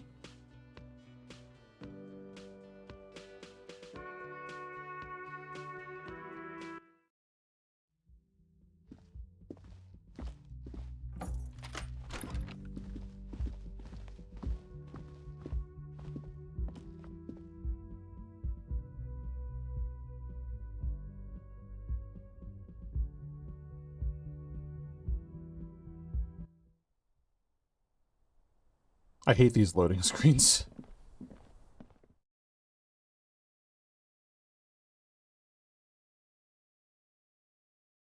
Like, I get it, but like, damn, dude. Hey. Welcome to the roof. Young woman has a cigarette in one hand and a cup of coffee in the other. Reception. Site. Medium success. Her hair is still slick from the shower from last night. Electrochemistry. Easy success. Below her silvery jumpsuit. No, I'm sorry. Below her silvery jumpsuit, an athletic young body, built long and lean. I'm sorry for the mess down there. The cleaning lady hasn't come by in days. I'm beginning to wonder if she ever will. Nice view you've got here. It's much nicer now. Her eyes wander north toward the yard. Visual calculus. Easy success. Where the dead body used to hang. Clearly visible from the roof, but no longer. Thank you for that, officers. Truly. Empathy. Medium success. There's something in her light brown eyes. A sadness. What she thinks about the death of that man. You mentioned a cleaning lady. I think I need one. Proceed. Oh, yes. Legends of room number 1 have made their way around the building. They say a portal to hell has opened in there.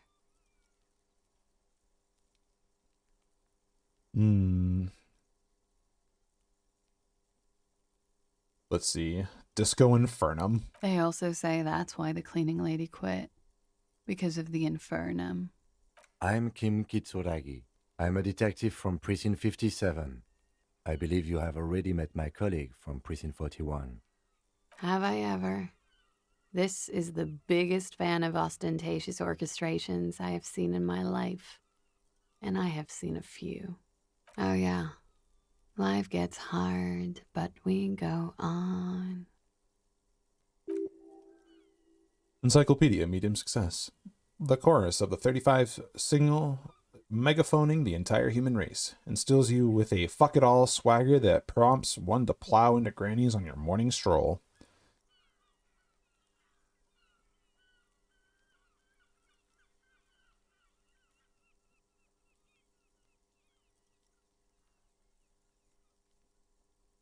Imitate a siren. Things are only getting easy. No. It's gotten pretty hard in the meantime, but I go on. I can see that. I'm glad all this onward going has brought you to me.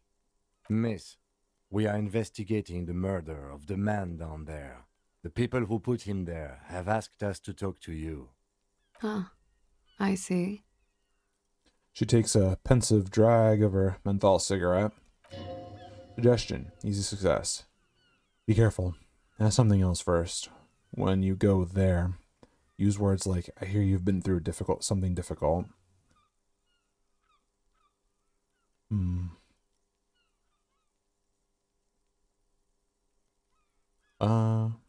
What is your name, miss, for the record? Clausier Amondou. And where are you from? Vredefort, Republic of Oranje. What is Oranje? A bad memory, officer. Understood. It's the past. People can't go back to the past. Thankfully, it's implied. How old are you? I'm 28.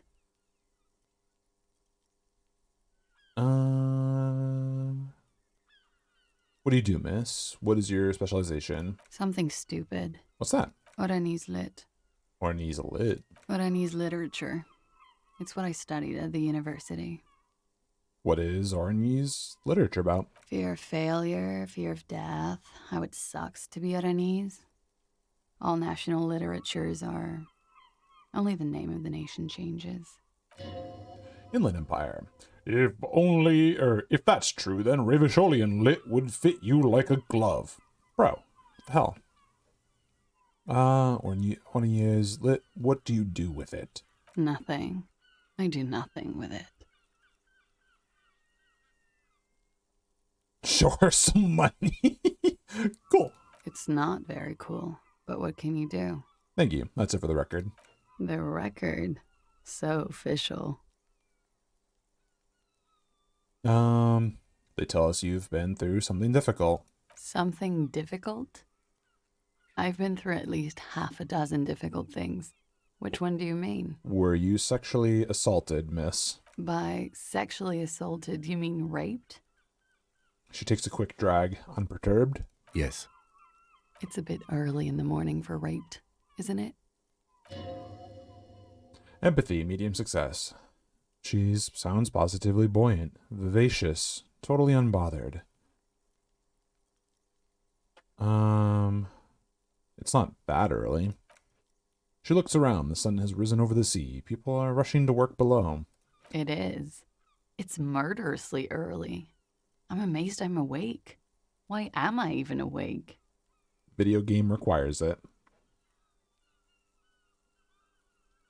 So you weren't?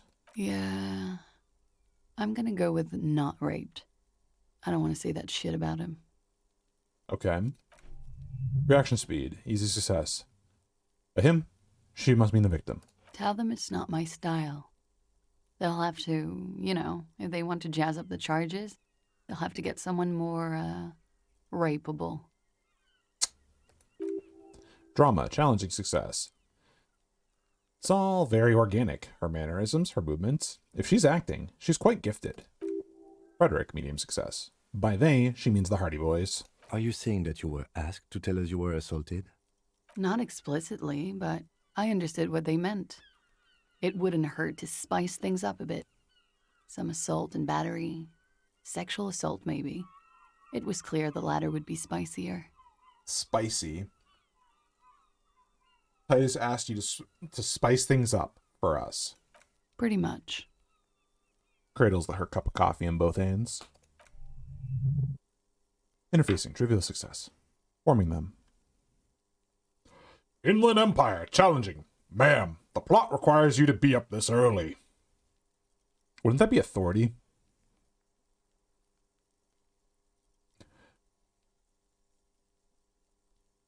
What did happen between you and the victim? We partied.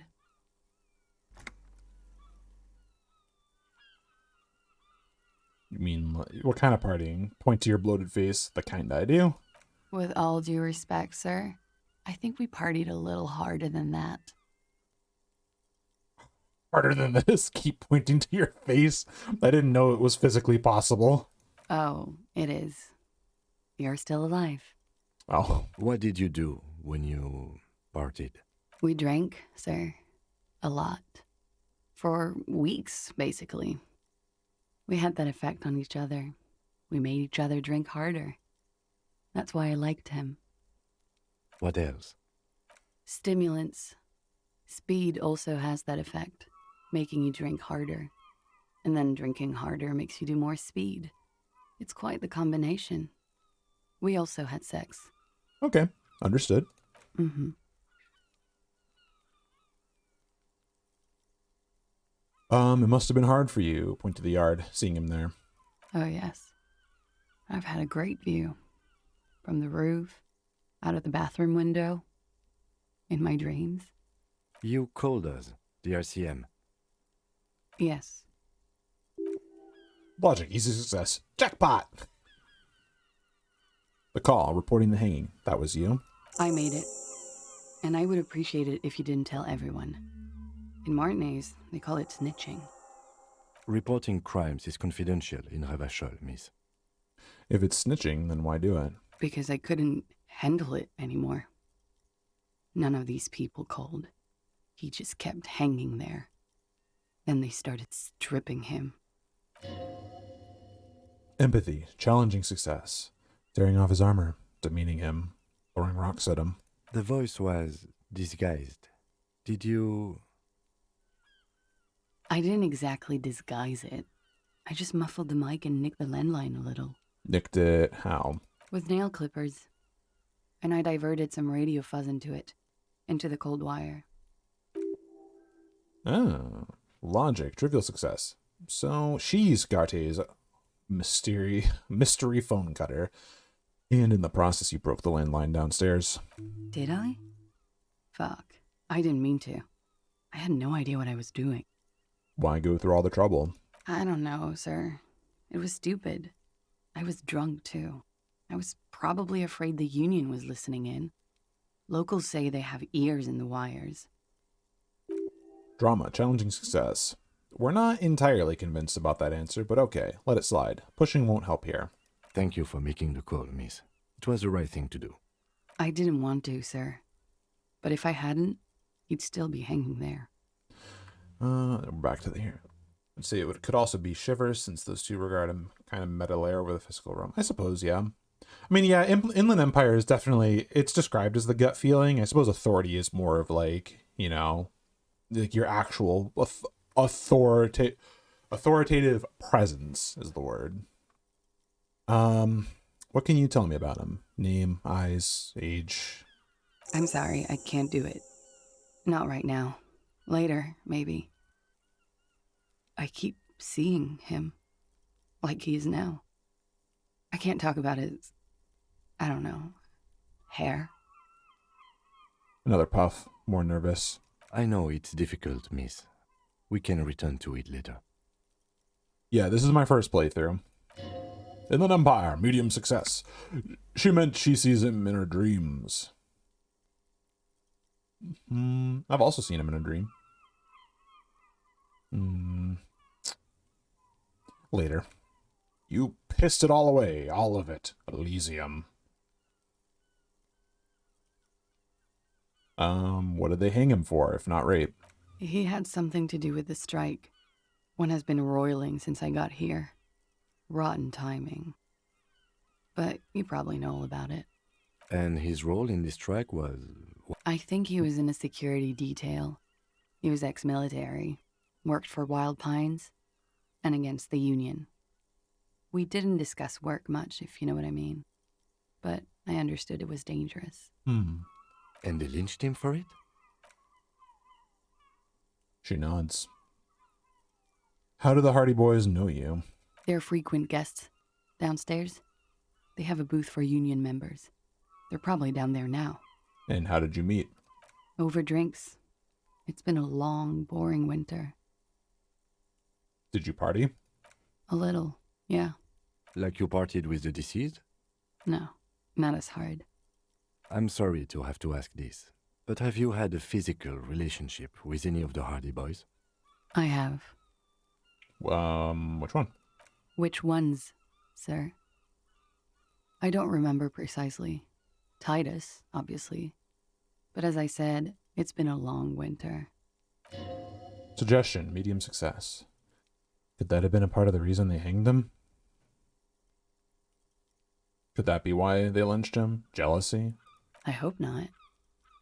Actually, I know that's not the reason. I'm careful about that kind of thing. Not crossing the wires, you know? But that's probably where they got the rape idea. What do you mean? Men like that? I don't know. It's the way their imaginations work. I suspect it's what they'd like to do to me. Okay. Thank you for telling us. What the hell?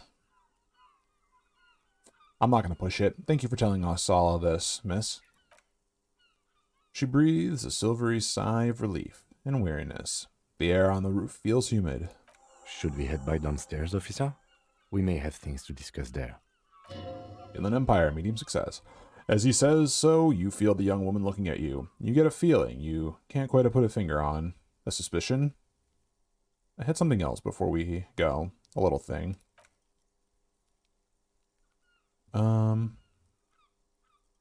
What is this wildflower? Show her the flower. She looks at the dried petals in your palm, then lightly touches one of them with her fingernail. Perception. Sight. Medium success. Chipped white polish covers the nail. It's long and sharp, like a mini dagger. Petals crumble on contact. Pretty. Looks like a dried maybell. Is that the one you caught? Sambo style? What's Sembo? A martial art, sir. Is that it? Encyclopedia. Easy success. Samaran boxing, or Sambo. Graceful martial arts stuff. Sambo style implies stealth and cool. Yes, why was it there? Why was there a flower on the roof? I don't know, officer. Because of the wind? Suggestion. Medium success. Or an admirer? Any admirers, miss? Admirers? I'm too old to be a debutante. And this place is no fashionable society. Rhetoric. Medium success. Question avoided. Let's conclude that she has admirers. Plenty of them. Nice remove guy here. Yeah. It's pretty deluxe. Where does that door lead to? Point to the door on the roof. I have no idea, officer. That window is new. It is. She moves slightly to your left cheek, or left to check her reflection in it. Lieutenant makes a note in his notebook. Empathy, medium success. He finds the answer unsatisfying. Alright, that's it. Other questions? Okay. Ooh. She takes a drag. Perception, sight, medium success. Watching herself reflected in the bedroom window, tall and sparkling and draped in smoke. Volition, legendary. Look her in the eye. Why not? Yeah, she looks back. Time moves slowly. Triangles of her face rearranging into a weary smile. Suggestion, trivial success. Don't worry. We'll protect you from her beauty. We will consult you through the reefs and sounds of her persona. Drama, easy success. We'll see through deceits. You are shielded. You are wise. Electrochemistry, easy success. You are advised. There are muscles along with bones that line her limbs just below the silver jumpsuit. What is happening? Conceptualization, trivial success. Nothing. Just time passing. Don't worry. Authority, medium success. You are not a fool. Perception, sight, easy success. Anything out of the ordinary and you would be notified. Endurance. What? Endurance? Air moves in your windpipe. Your heart beats. You are a detective. Get back to detecting. Am I being beguiled? She presses her elbows against her waist, slowly turns her head. Avert your eyes. Alright, let's return to this later, miss. Why not? I'll be here until 11 p.m., drinking coffee, most likely. Excellent, that's why I missed her. Alright, Kim. That was illuminating.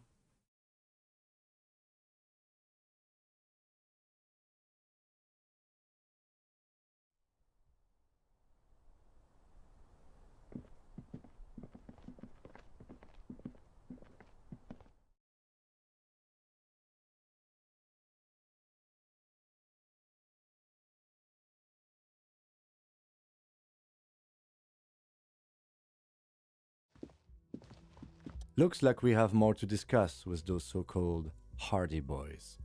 Half their reasoning just went out the window. You think this will make them cooperate? Nothing will make them respect the RCM, but it will disrupt the game they prepared for us.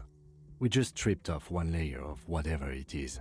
Her decision to not corroborate their story was definitely not part of the plan. Say in a hushed voice, why did she tell us all of that? What else could she have done? Lie? She saw there was no way to lie and get away with it. Drama, challenging success. You would have caught it. None. I would have caught it. If not you, then me. It was a smart move from her. She seems candid. You think so? Being candid is the best way to lie.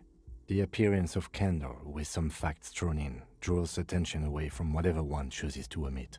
She may be trying to control the pace of the investigation. Anyway, we should move. I suspect our inquiries will bring us back here soon enough.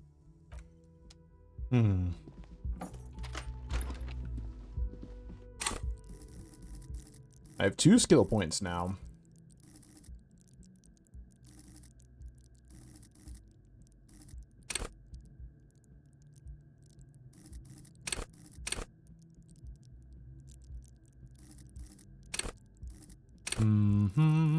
I'm not too sure what I want to.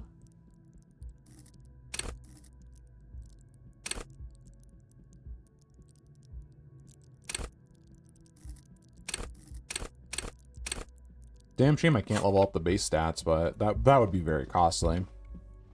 And that's probably what the point of the drugs are for. Which I'm going cold turkey and gonna hopefully soon be experiencing withdrawals, which will be funny as I fail harder. All right, who are you people?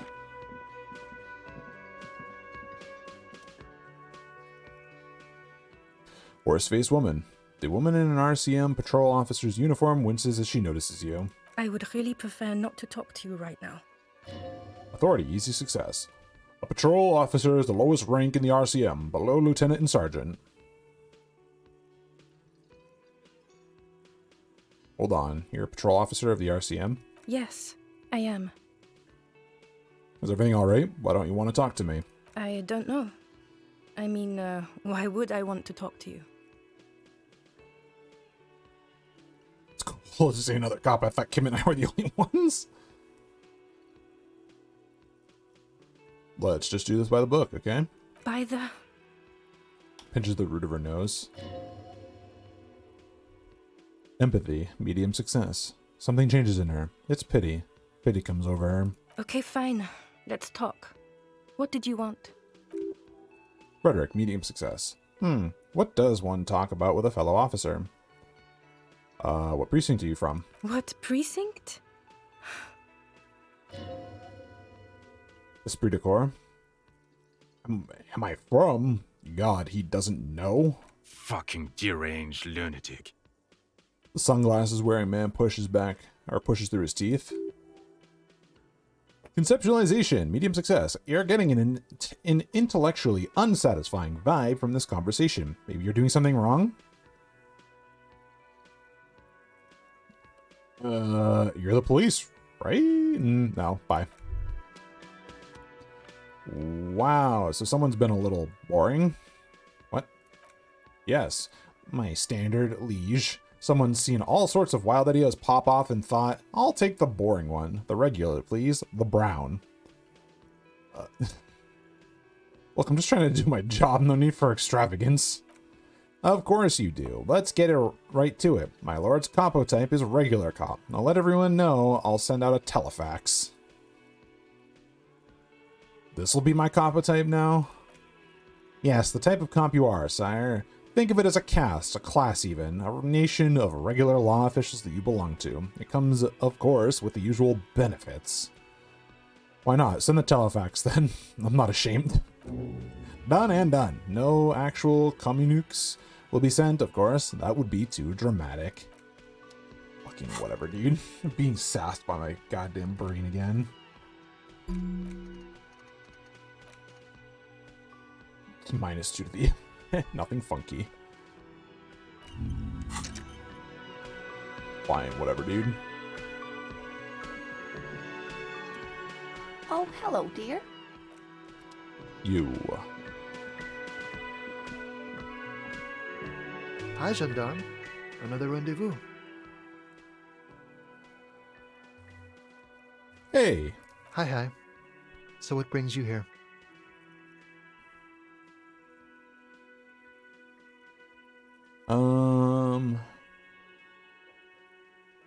All right. What are you doing here? Admiring the atmosphere. What about you, officer? I live here. My room is right upstairs. Convenient. But what are you doing here? Talking to me? Tell me again about that muscular type who came to investigate the crime. Oh yes, let's see. He knocked on my door a few days after the lynching. I think he was going through the entire building, asking questions. What did he look? What did you tell him? Nothing. That I didn't see anything. And he believed you? Why shouldn't he? Did you tell him about your friend? What friend? I see. Your Sunday friend, the witness? No, I don't think it came up. What did he look like? Muscular, handsome, strong, like one of those military types. Was he alone? Yes, but he was speaking to someone on his earpiece. His earpiece? Yes, you know those tiny speaker microphones that fancy security guards sometimes wear. What was he saying? Just reporting back whatever I was telling him. Okay. Besides muscular, did he have any other identifying traits? Oh, let me think. He had an accent. He sounded like one of those mercenaries. He sounded vaguely Oranese. No, not vaguely, scratch that. He sounded definitely Oranese. Thank you for that information. Sure. Anything else on your mind? I met your Sunday friend. Actually, let's just do it. Damn it. Composure, legendary failure. It's the sports. He's a sports guy. All about physical prowess and athletic skill. Nothing else. All right. I met your Sunday friend. You did? And how did you like him? You were right. He was magical. Magically bureaucratic. I told you, he can be very useful. I guess that's the charm of powerful people. Who is he? A visitor from the first world. He's not like you and me, gendarme. He can always return. Return where? To his opportunities in Occident, sur la clé. Still, his coming and going brings some life to the village. Or is it just money? I don't know. And what are you two? Friends, I told you. Sunday friends. Friends who like to get together from time to time. I see. What does it mean, a Sunday friend? That he won't be there when times get tough, I guess. Is that even a friend? It is. On Sundays. They just get together and play board games. It's very kosher. It's what homies would do. Why was he staying at your place in the middle of the night? He has keys. And he likes the view. To the sea, I mean. I don't want to talk about other people. I want to talk about you. Hmm? Okay, that's What it. about me, gendarme? Could put another point into composure. Bye-bye, gendarme. Let's, actually, I'm going to do that because composure kind of makes me, not look like an idiot after I fuck up, which is really nice. Hi again, gendarme. Yeet. Hell yeah.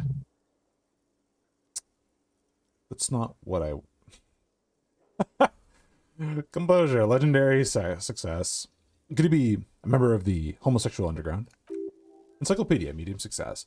Just pointing it out, we're not talking about some kind of cult with members here. You made it up. I'm not bringing it up. Let it go.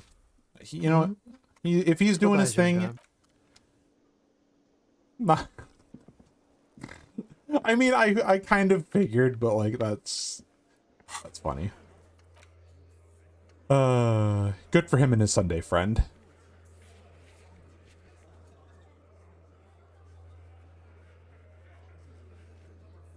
Okie doke.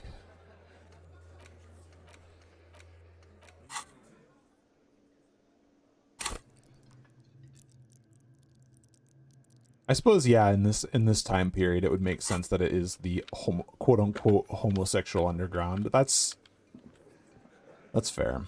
All right, Titus, let's get him. It's you again. What is it?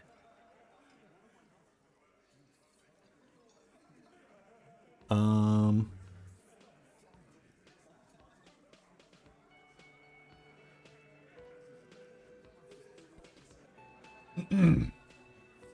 right. Classier says she wasn't raped. Fuck. I knew that fucking whore couldn't be trusted. Suggestion, medium success. You hit a nerve. Titus is furious. No more than that, the loyal Titus feels betrayed. For the record, Titus Hardy did not explicitly specify the victim as a whore, nor did he say anything about trusting her. Oh, shut up and stay out of this, Liz. He raped her. He was out of his fucking mind. You have no idea. She's just in denial, asshole. You don't understand the traumatic experience. She's shutting down, and she doesn't fucking trust you. Yeah, she's crazy, you know. A crazy bitch. You know the type. She's fucked up. Fucked up. Rhetoric, medium success. This is a diversion. Stay on track.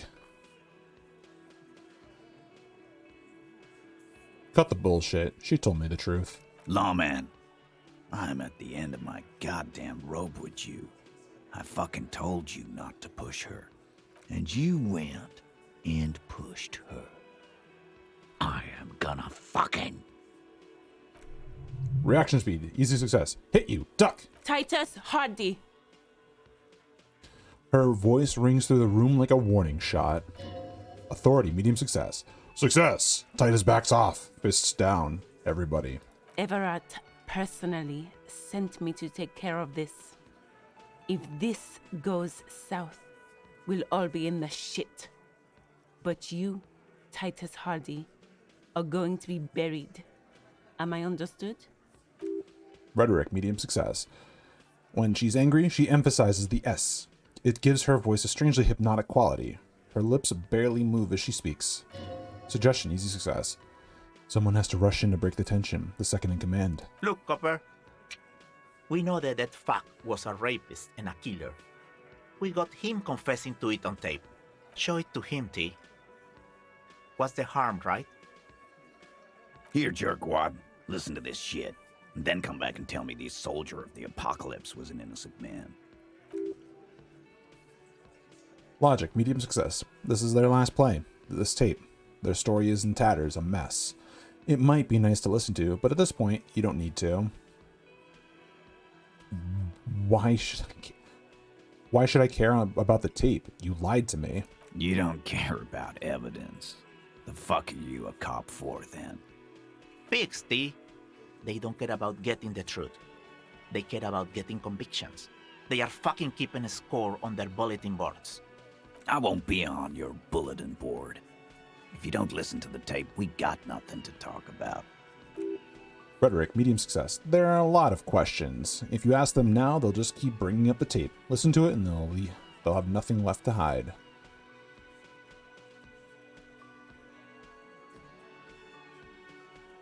Where did you get this tape? You think we go into this shit deaf and dumb? You RCM aren't the only ones who know how to bug people. There's no university degree for that. So you bugged them? How? We have machines. We're in logistics.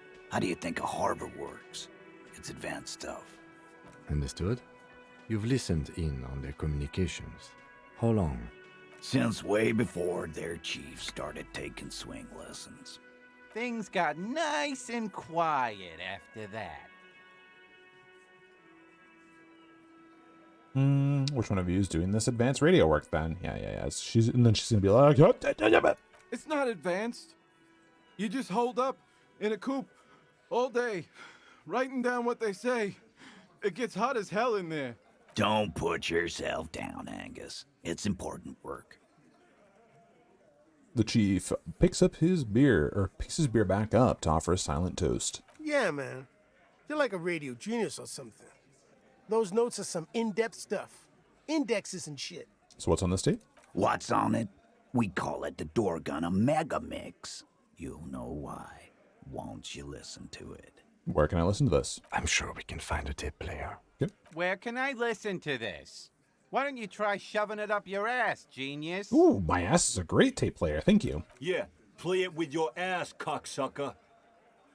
His voice echoes like thunder in the small room. I'm sure we can find a tape player. It's not a problem. Interfacing, easy success. Your room had one. Maybe it's too broken. That's enough. I'll continue. I'll get back to the investigation. Don't forget your tape, lawman. Compliments of Titus Hardy. Fine, I'll listen to it. You do that. Oh, and keep it. Maybe you'll need a reminder of human ugliness someday. Yep.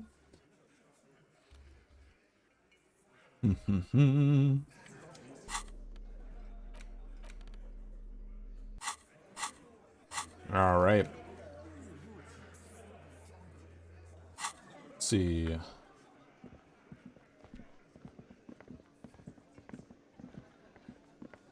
Let's take a look in here. Tomatoes are so thinly sliced you can see through them.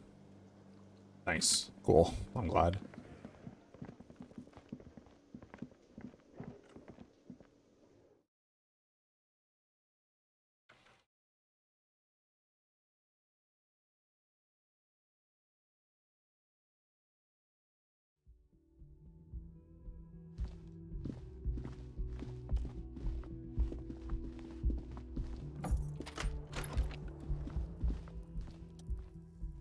Stereo 8 player. The compact tape player is still and silent. Seems it has completely broken down for now. Encyclopedia, medium success. The machine was made in Revachol by a company called Le Messier. Their logo depicts the triple tower Delta skyline. It was supposedly built to last. This would have been very helpful with the Megamix, but it isn't anymore. Yeah, any ideas? My Kinema only comes with radio. Let's try to find a new tape player. Perhaps we should talk to Roy at the pawn shop. He has stuff. Alright, I've got $4 to my name. Let's see if I can get it.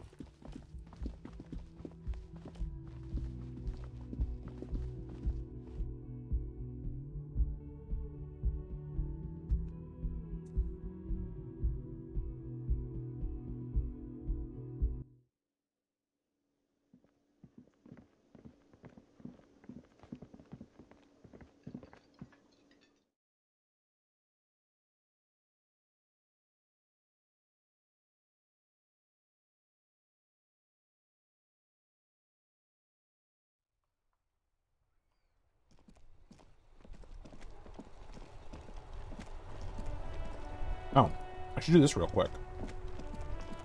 Report in and see if I can't learn anything new. Call radio. This is Precinct 57. How may I assist you? Have you heard back from the ICP about the serial number? Yes. The armor was produced by Fairweather in their facilities in Betancourt, sur la Clé in 42.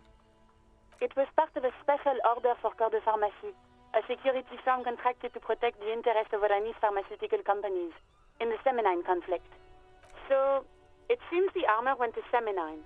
That's where the paper trail ends, though. Even the firm has proven difficult to track. Corps de Pharmacie has been renamed several times over in the years since the armor was issued. I'm guessing one of its names is Krenel? Yes. That is the most recent name the ICP has been able to connect to the CBP. And the one before it was Downwell. I also have one called Sediment, but I think that might be a different contractor. No, they work called Sediment. And Somatosensor, it seems. All that during the last 9 years. Visual calculus, medium success. A suit of armor like this would have been manufactured with a particular person's physique in mind. You should ask for whom this suit was fitted. A suit like this would have been customized. There must be a record of who is issued to. Yes, but the ICP tends to be reluctant to share private sector records. I could try to talk them into it, though. Esprit de Corps, medium success. This is a fun challenge for her. An opportunity to contribute beyond doing her job by rote. She'll gladly put in the extra effort for the team RCM. Huh? Yes, thank you, officer. I really appreciate your efforts on the case. Glad to help. Call back tomorrow. Hopefully I'll have more for you then. Alright, that's it, thank you. 57th, over and out. Into the void. Wonderful.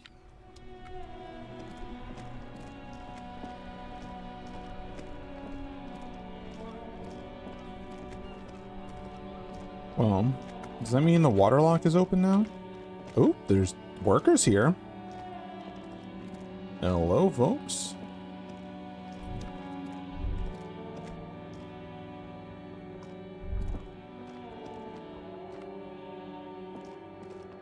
Morning, officer. So if I do this again. Rusting control panel with loose wires dangling out from the hole where an indicator light used to be and a mechanical lever sitting in the middle. Pull it. Yes! You grab the handle and pull the lever up. As soon as the metal connects against the contact pins, you hear a loud clunk. Then, the water lock starts moving.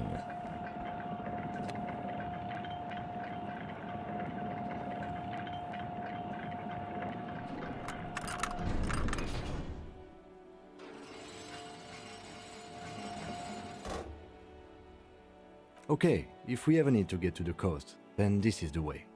But please, contain your wanderlust for now.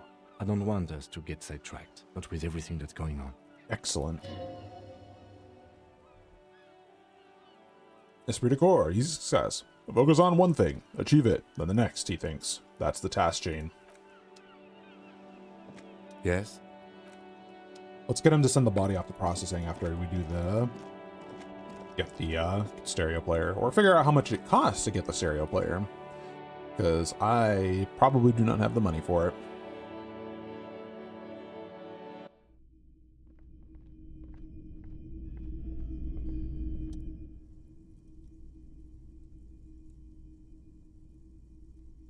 Chomkeep, the Stereo 8 approved machine here. Is the Harman Welsh W2, made in Vespa, designed in Seoul, plays all reel-to-reel formats, 2mm, 8mm, 12mm. It's even got a little radio in there. It'll set you back 12 real. Can I get a discount on the boombox? A police discount? A discount? I do have to keep the lights on, man. It's 12 real. Frederick, challenging success. He seems like an experimental man, and what Sonic experience is more experimental than Door Gunner Megamix? Certainly he'd give you a discount if he knew you'd play that.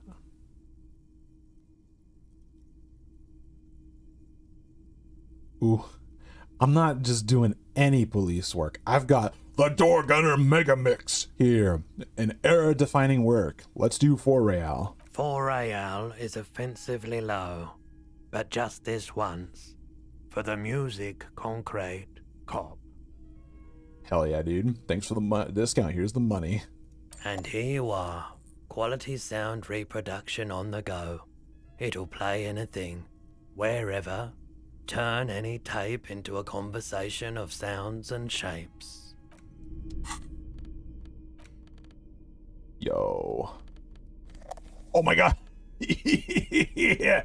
Oh, I'm the cool cop bringing my boombox with me. Dude, hell yeah. Play the tape. The great Door Gunner Megamix. The porta-reel is just what you needed. The reel is attached to the apparatus with a satisfying click. The tape is routed behind the magnetic reader. Play it. You push commencer, and the tape starts spinning. Violent static and machine sounds fill the air. This isn't Revachol. This is a fucking village. I can almost see the elephants. Ooh. Some kind of machinery. The harbor. That's the son of a Kvalson crane. When this shit is done, I'm gonna tear that place up. Soldier of the Apocalypse style. Kill shit. Dogs and chickens too. Gonna run a room, Cordy. A real nice room. I don't give a shit. I'm fucking done. I'm done mentally. I don't give a shit. I'm done mentally. I'll fucking do them all in. Rape that disco cunt on the counter. You know, the dance a whore upstairs. Do it Kohoi style. Never did get that taste out of my mouth. A click, then silence. The rest of the tape is empty. The lieutenant presses the button marked Arate on your porta-reel. The tape stops spinning. What do you think? It seemed authentic enough. Probably recorded off the shortwave, then edited to seem more incriminating. He sounded like he was on patrol around the harbor walls.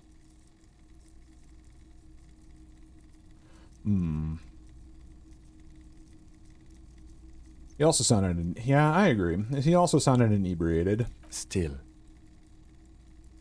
The lieutenant looks at the tape. You are familiar with this look now. It's his look of suspicion. Esprit de corps, medium success. There's more going on here than we know. What was that silence at the very end? End of recording. Who is this Cordy? Corty could be short for Cortenard, one of the other mercenaries, the one he was talking to. Probably the mountain at the harbor gates. Mr. Right to Work. What's Kohoi? A village on the Samaran Isola, in South Safre. Grad committed war crimes there, the kind of thing he talks about. Do you think he was there? Who knows? Maybe the tattoos would have an answer. We would need to know the story of this man's service. Frederick, medium success. A soldier or a symbol of the soldier of the apocalypse, style conduct in a civil war or in a civil environment. Okay then, what now? Remove the tape. I think we've got a few more questions for class here, don't you? This seems to contradict her testimony, at least to some degree. As you take out the tape, the boombox tunes itself back to the cheery radio again, spewing out beats like it's Friday night funkin'. Empathy, medium success. The contrast feels chilly, inappropriate even.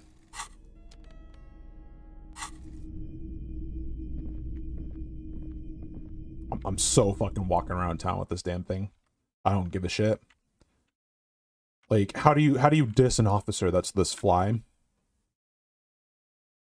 You can call me Officer Disco now instead.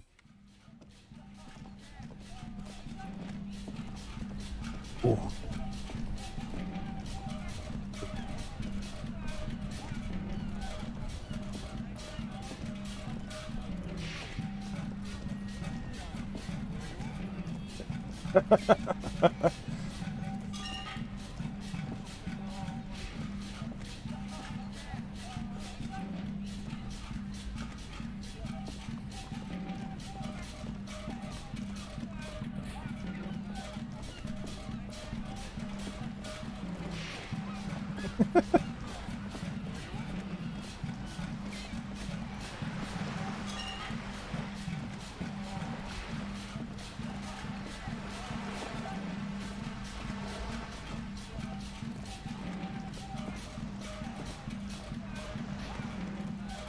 I am going to a place with a purpose. I'm gonna keep trying to see if I can talk to the astronomer or whatever.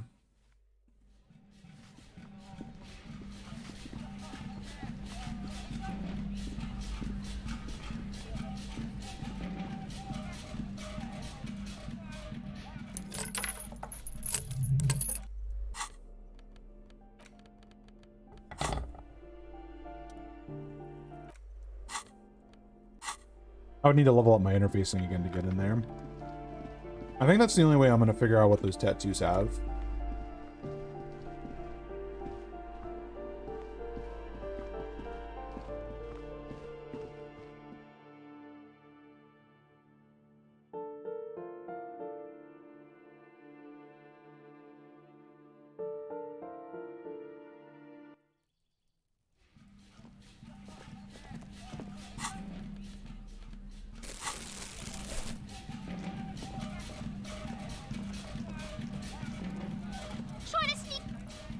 Yeah. I was hoping the child would have something to say about me. I just holding a boombox.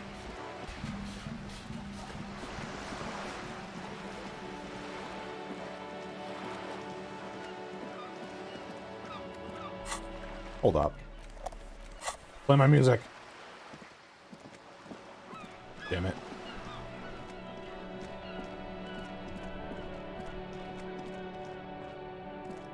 Alright, Kim, I need you to send this off for processing.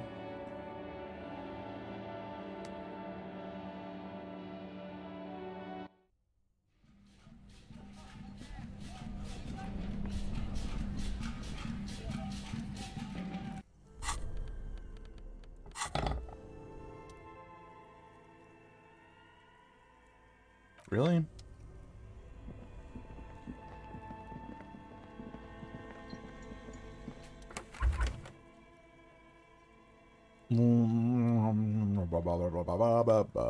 Bag him, take him away, Kim. Let the lieutenant take the body away without further examination. If you think so, officer, I'm not going to object. Okay. I need a little help for carrying him to the holding pen of my kinema. I'll take it from there. What should I do in the meanwhile?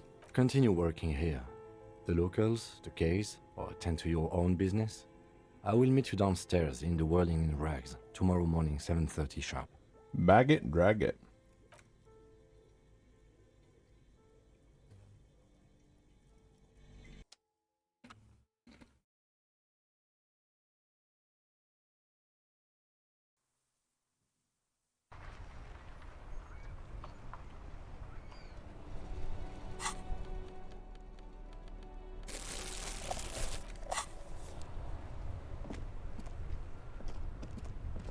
Still here, stuck in this damn jam.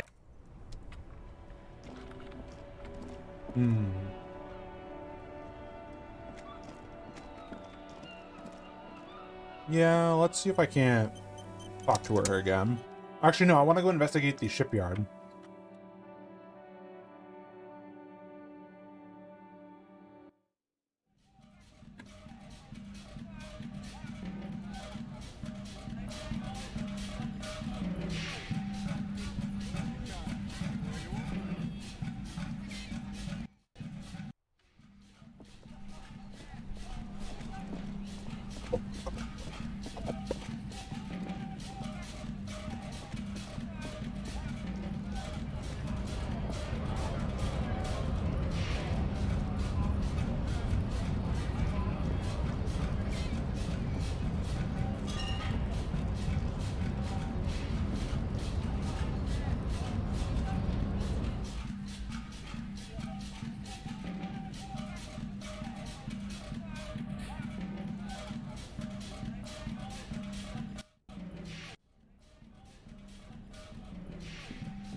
Ooh. You're back before the cargo container. Its draw has not lessened since you were last here. If anything, it seems to have grown slightly. Hey there, sugar. The container door appears unmoved by your attempt at flattery. Suggestion, medium success. A tough nut to crack, for sure. But the strongest containers often have the softest of hearts.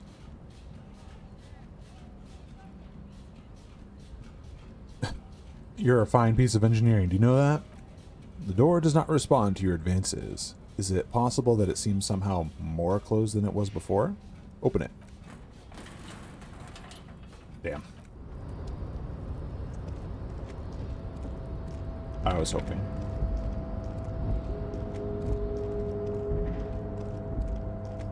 Hey, bud.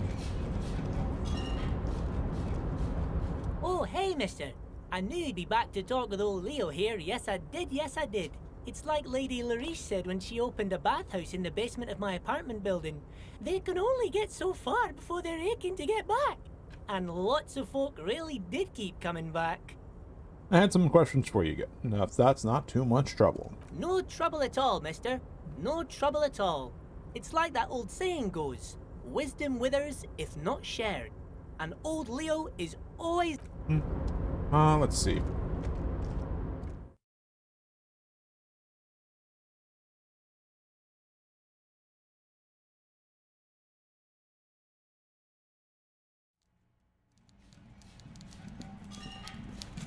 Howdy there, big guy. Mr. Dubois, a pleasure as always. You don't have to sit down this time, since you've already sat on that chair.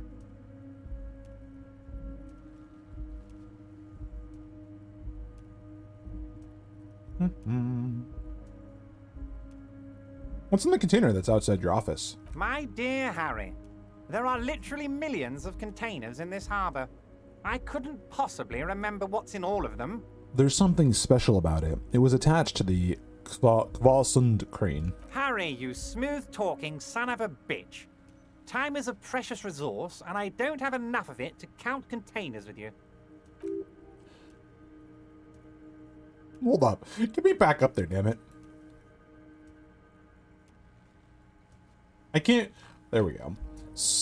Rhetoric, trivial success. Smooth talking. Maybe that's the way to go about opening the container. You should at least try convincing it.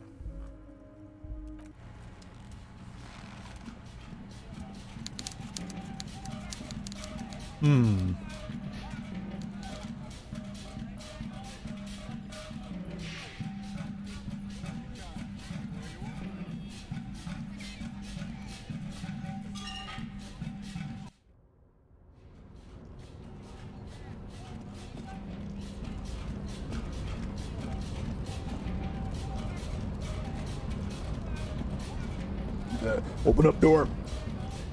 Ooh.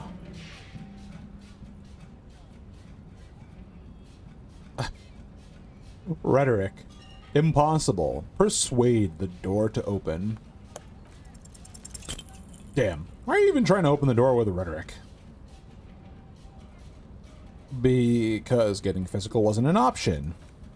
You've got to dance with the one that brought you, detective. Damn it.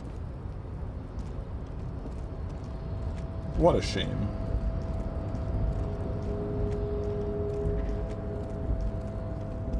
Alright. I guess I should go talk to her.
My left ear loves this.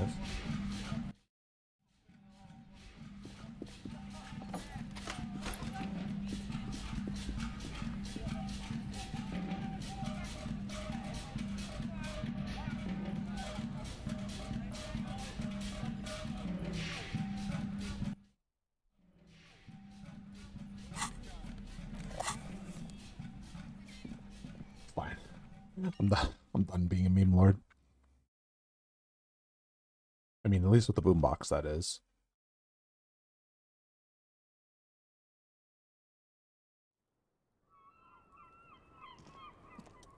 Hello, officer. What brings you up here again? Titus Hardy gave me a recording on it. On it, the deceased says he intends to rape someone. She puts her cup of coffee down. Hearing. Or perception, hearing. With the soft ring, the porcelain meets the metal table. Empathy. Medium success. This does not surprise her. Did he? I never said he was a good man, or that he had good intentions. Only that he was never bad to me. Rhetoric. Medium success. She doesn't care. If anything, she sounds amused.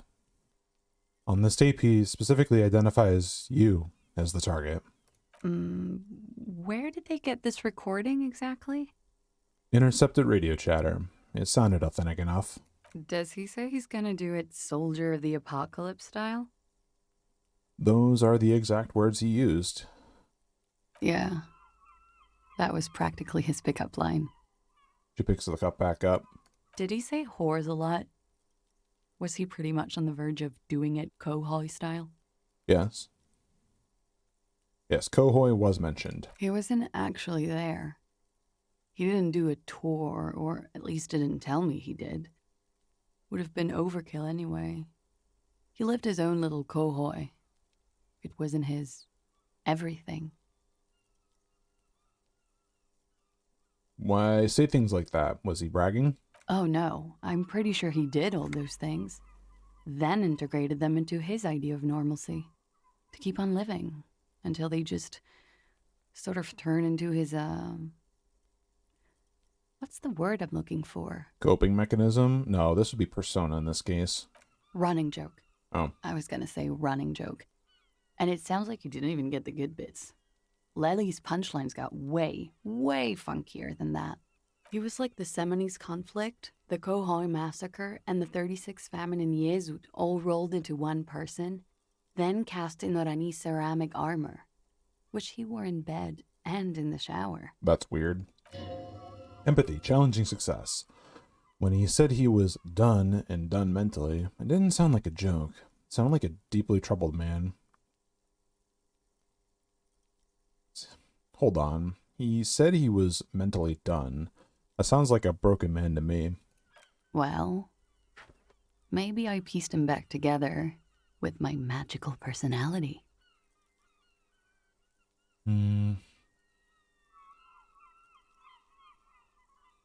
Weren't you you like this kind of stuff? We're all scraping up any happiness we can find, officer. Going around with our little scouring sticks. You, your first love, Mr. Quohoy here. Did he tell you he had actually done any of those things here in Martinez? I mean? No. We were too busy laying waste to our own nervous systems to direct any of the fury outward. He seemed happy, I guess. At ease. As much as a man like him could be. Suggestion, medium success. There is a small measure of pride in her, that she could quell the rage in such a being. Logic, medium success. What kind of man was he? Before you go, ask for details. She seems okay to talk about it. She takes a very small sip of her coffee and smiles. Now that you've had some time, can you tell me more about him? Sure, I can try. What do you need? His name? Actually, officer, I didn't know his name. I just called him Lely. A nickname? I guess. He came from Lelystad. It's short for that. And it was his army name, apparently. He said his real name wasn't his. I tried to pry it out of him, but it was no use. Esprit de Corps, easy success. Where's the GRIH? Where in the GRIH is the lieutenant? Possibly speeding through one terminal to another in glorious solitude? Wherever he is, you need him. Your other questions will make little sense without him here.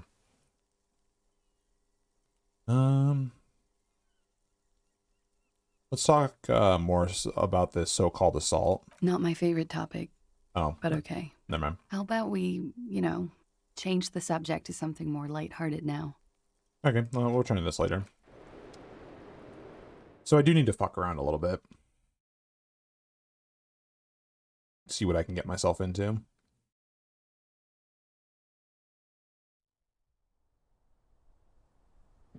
Because now without Kim, I can't proceed. It looks like I can't proceed the basically the main quest line.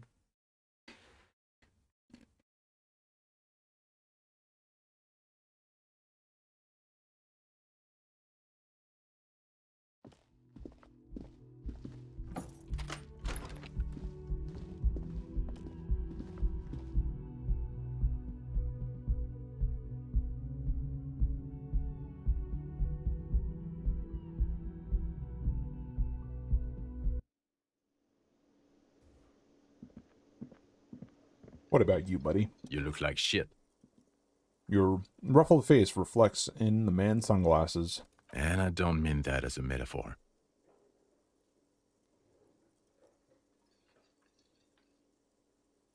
The last couple of days have been rough. Oh, don't be so modest. We're looking at several months worth of damage here. Kind of a miracle you're still up and at it, to be honest. Oh, come on, Jean. It looks like it's been a rough week on him. It's not just this week. What do you want? Visual calculus, medium success. There's something about this guy that matches with a face in your head. A similar but different face. Drama, medium success. He might be wearing a disguise. Let's see. Esprit de Corps, challenging. There's something strange about this guy. Figure it out. Success. You know what it is. It's like the two of you know each other. Just ask him. Tell me the truth. Do you know me from somewhere? Oh, I definitely know you from somewhere. Esprit de Corps, another life. From where? Another life? Yes, from another life. A different life. Maybe the life of a police officer belonging to the ranks of the... To what station do you think you would belong in this alternate and totally fictional reality?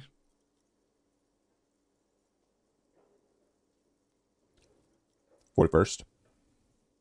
Okay. That's plausible. That's entirely plausible. Now we're really getting somewhere. He gives you a long, meaningful look and adds, Somewhere good.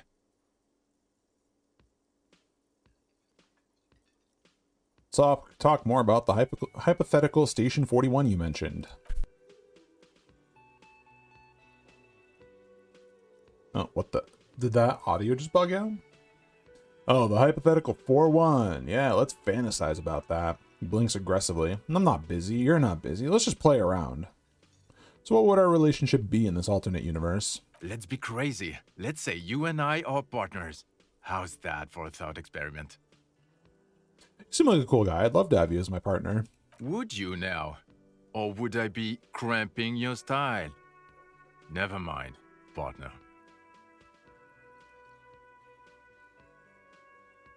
No, you wouldn't cramp my style at all. Okay. How about you stop wasting my time and get on with whatever you were doing then?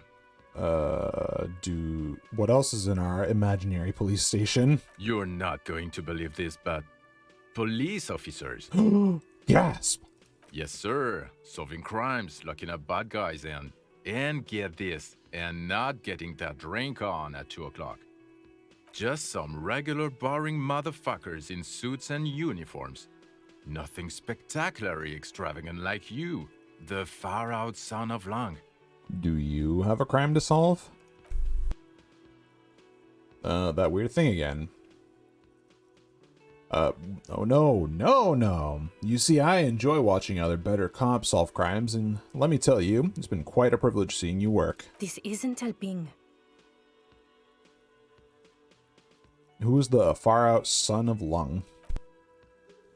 Oh, it's you eccentric genius. He winks at you sarcastically. I mean, with your unorthodox approach to police work, it has to be you. You want to tell me more about him or her? Not even a little bit. Conceptualization, medium success. Okay, yes, you get the joke. Leave it at that. I can't imagine it anymore. Neither can I, partner. Neither can I. His gray eyes suddenly flash above the glass frames. They feel sad.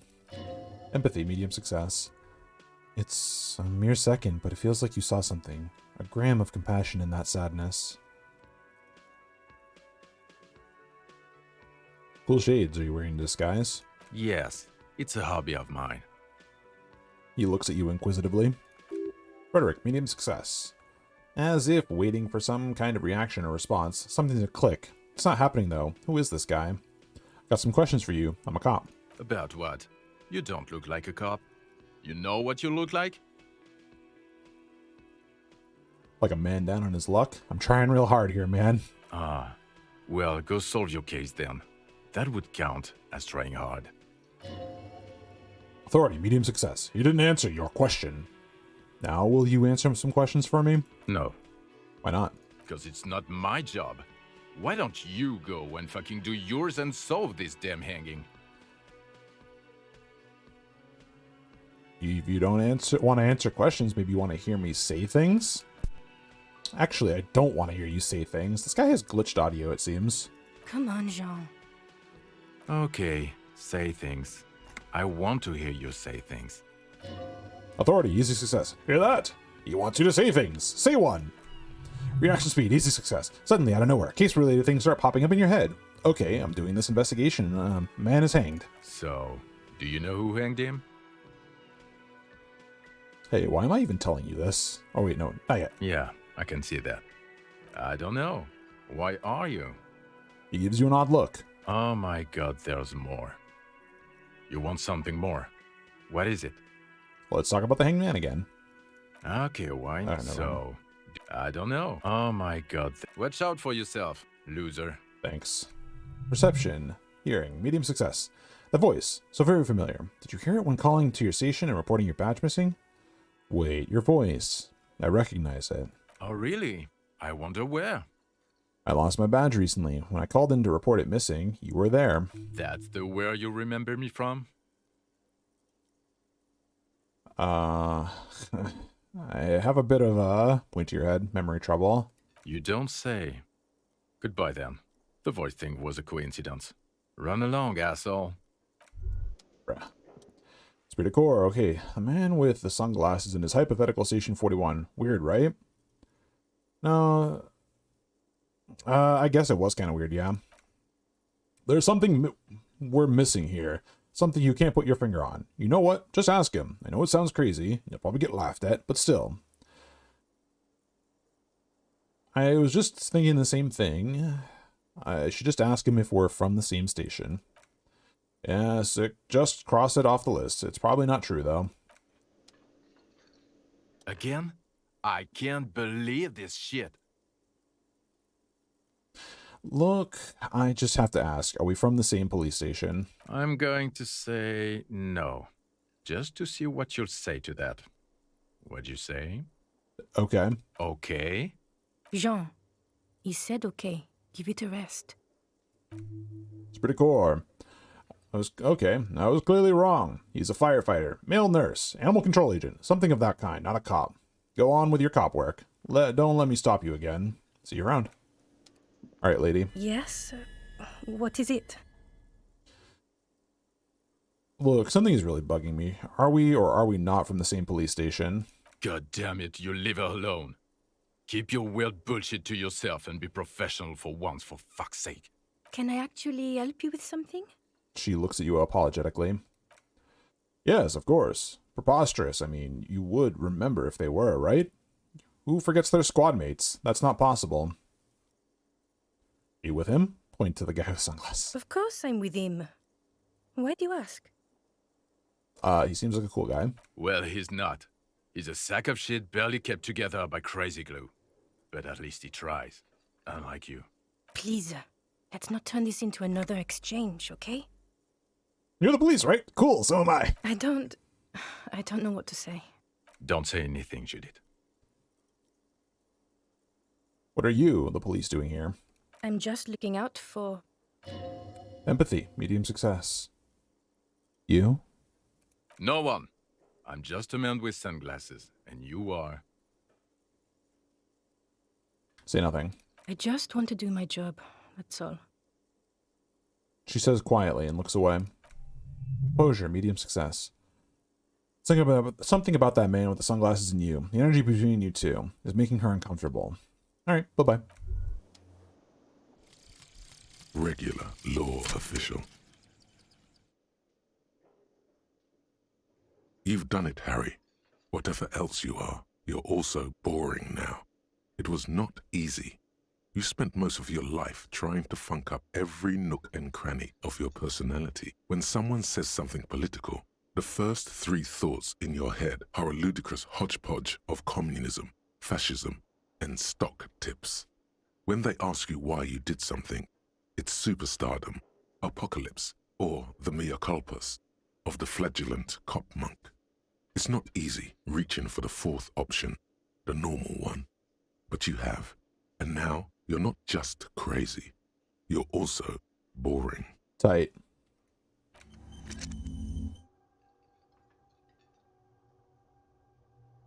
Wow, holy shit, that raises learning caps by a lot.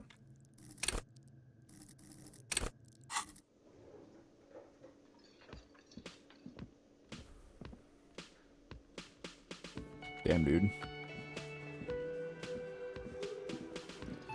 Wanderlust! I have a new area to explore. Away!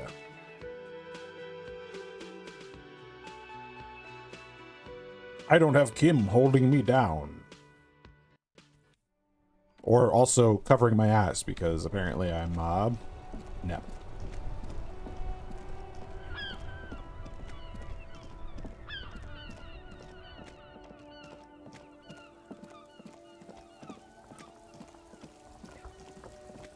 Ah. Yes, exploration. Radio relay hums with electricity. Ooh, money. Yes, now I almost have $1 to my name again. Ooh, stuff.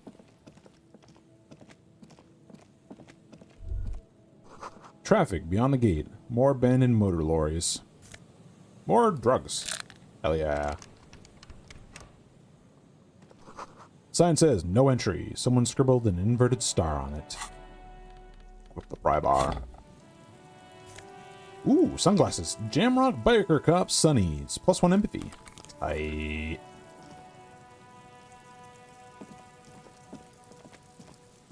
More glasses, finally.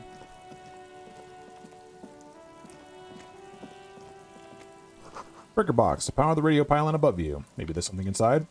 Money! I have $1 now. Ahead, decades-old concrete defenses. Children play on them now. More money. Ooh. A creaking ahead. A broken axle grinding.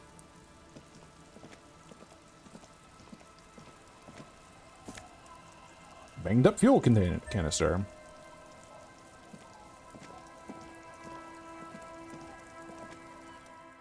Sunken motor carriage. A banged up motor carriage lies half submerged in the icy water, slowly sinking into the Indian Ocean. Only the cabin top, rear wheels, and engine remain visible. Empathy, medium success. It must be cold and lonely down there in the icy water. Visual calculus, easy success. Remember the tire tracks in Martinez? This is where they are leading. So this is where all the tracks were leading to. The motor carriage sits in the salty ocean water, cold and sad. It doesn't have an opinion. Most suspicious. I should investigate. The seagull takes off from the half-submerged machine. It's almost like the bird is acknowledging your decision. Inland Empire, easy success. You get a sudden sinking feeling. Stomach acid comes up as you look at the motor carriage in the deep, dark, cold water. Volition, medium success. Why the doom and gloom? It's just a sunken motor carriage. Some motor carriages are bound to end up in the sea. I too throw my car batteries in here too. Run your hand over the cold metal. The motor carriage is properly stuck in the ice. Getting it out would require a team of specialists. What is the make of this, MC? Can I see a logo? The logo is too deep in the murky water. Can't make it out, but you do see a monkfish float by. How long has it been here?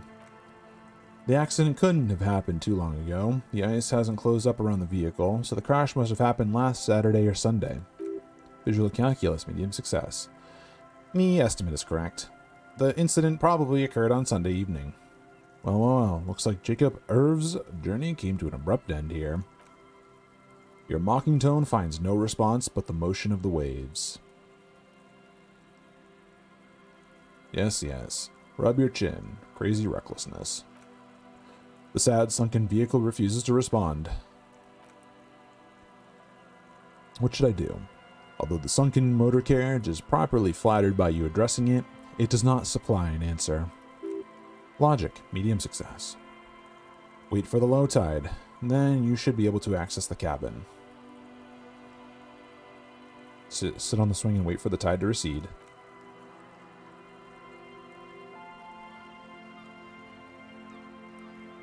As you sit down in the old rusty playground, the world around you becomes very silent. Perception, hearing, medium success. The hinges creak under your weight, dangerously so. Sunken carriage. Nothing but the sound of seagulls high above in the sky, echoing like distant laughter. Ice cracks around the blue motor carriage in the sea. Whistle a tune. Success. The tune on your lips forms a strange, yet undeniably beautiful contrast with the surrounding bleakness. It's sad that no one and nothing but the sunken vehicle is here to witness it, but the unexpected beauty of the tune lifts your spirits nonetheless. Clouds pass by in the sky, and the shadow of the swing moves like the hour hand on a timepiece. 30 minutes have passed. Frederick, easy success. It looks like this might take a while. Time to present a good topic for discussion. I wonder what all these people in the city behind me are doing. Dreaming, drinking, fucking, fighting, trying to improve their lives, wishing for a better tomorrow. The tide sure is taking its sweet time. It's unclear whether the sunken vehicle agrees or not, but merely uttering these words gives you the illusion of time speeding up. Inland Empire, medium success. Just like how the crazy daredevil piloting that vehicle must have accelerated into the sea. Clouds in the horizon grow darker, and the shadow of the swing set keeps climbing. You hear the distant rumble of the city. 30 minutes pass. Man, this is taking a long time. Yes, it is. It feels as the city behind you grows silent in the waiting. Seems like an eternity has passed. Dim light scatters from the cloud cover above the city. In it, you can see the blue and white motor carriage slowly appear from the water, centimeter by centimeter, as the sea recedes. Encyclopedia. Easy success. It's a Cupri 40. A workhorse of the motor park, favored by the working men, government offices, firefighters, I guess. Maybe animal control people. You know, those kinds of people. Squint your eyes and say, is that a number on the side? Proceed. Yes, the number 41, as in Precinct 41. Come on, man. That's our ride.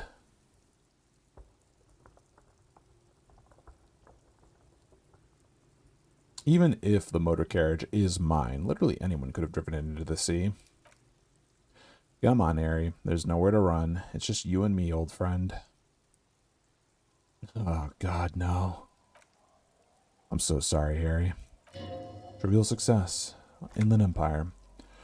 A massive pit opens in your stomach. The most terrible feeling comes over you. Abolition. Trivial success. No. Just nope. Say no to this, Harry.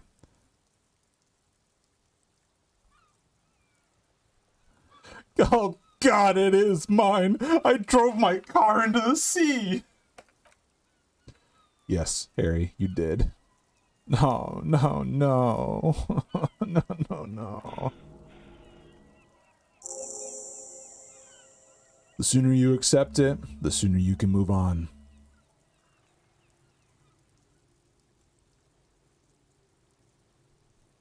The badge, the gun, now this.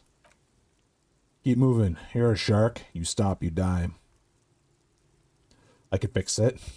No, you can't. Maybe I was in pursuit of someone? You were not. How do we get you out? You don't. They're not going to take me back after this, are they? After losing every single thing you were entrusted with, I wouldn't hold my breath.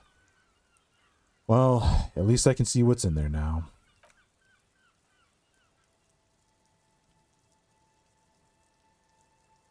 An aggressive-looking seagull lands on the swing set and stares at you with a murderous look. You really need to keep moving.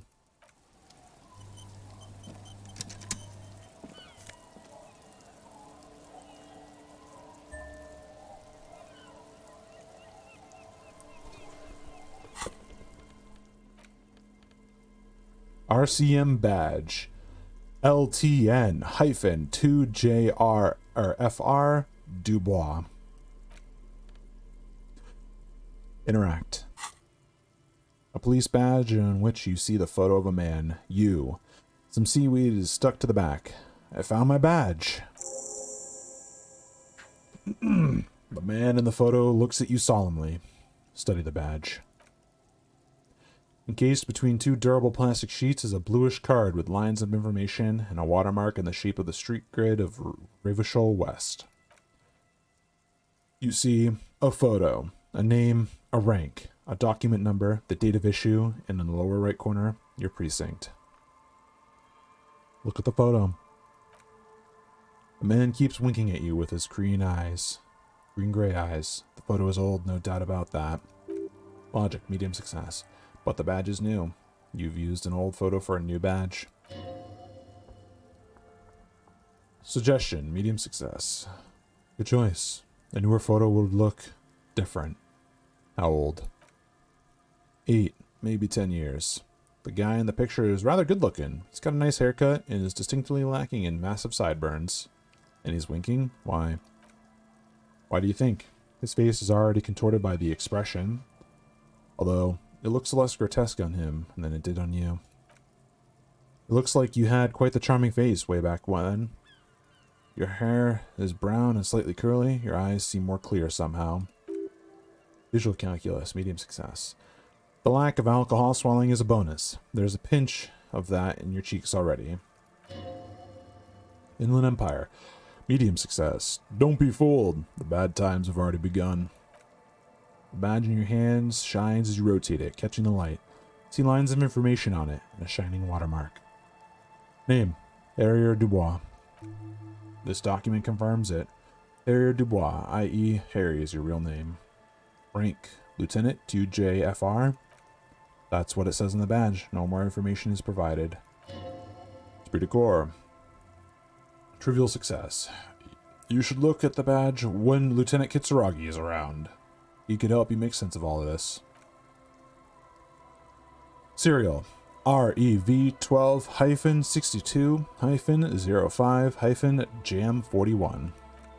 Ravenshoal, Jamrock, Precinct 41. You don't remember what the numbers in the middle mean. Date of issue, 7th of November, 450. The badge was issued roughly 4 months ago. Logic, medium success. A new document is given to you as a part of a promotion, or when you lose the old one. Precinct 41. The number shows that this badge belongs to an officer of the 41st Precinct. The badge in your hand shines as you rotate it, catching light. You see lines of information on it, and shining watermark. Put it away.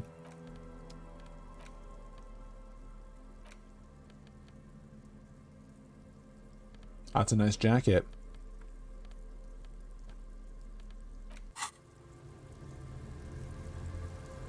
Wow. I might need to take a quick break to continue, because I just talked a whole lot. Bottle had drained all of its booze, frozen in the ice.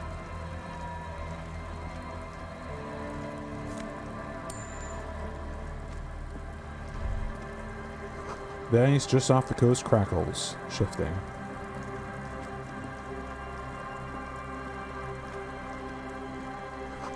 Footprints in the snow that lead away from the accident.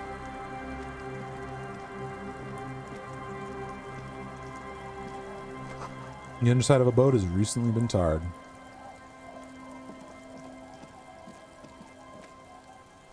There's a boat tucked away underneath a tarpaulin cover.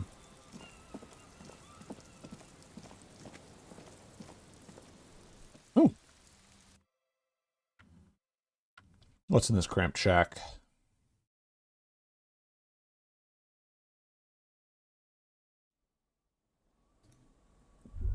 Oop. Cold breeze is enough to make the wall planks creak. You see a dark red chair in the dim light of the room. Postcard. And a bow tie. A bow knot. +2 drama. Oh my god, I could get rid of my fucking crazy bow tie.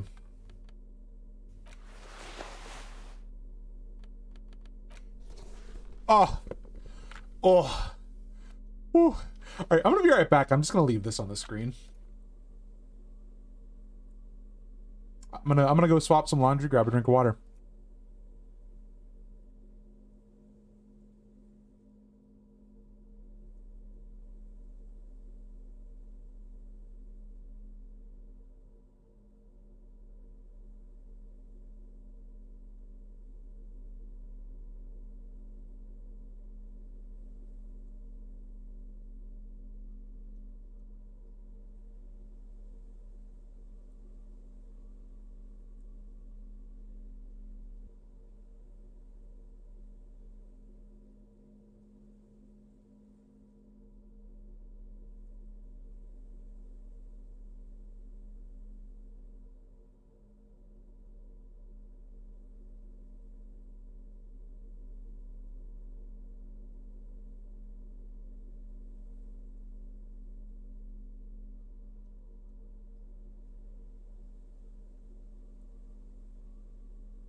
Hey, folks, I'm...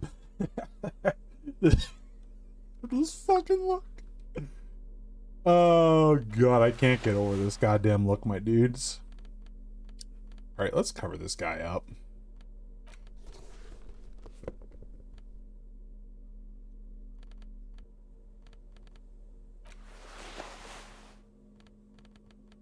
Oh, baby. I couldn't help it. It was just like, it was such a look just to go to the bathroom with.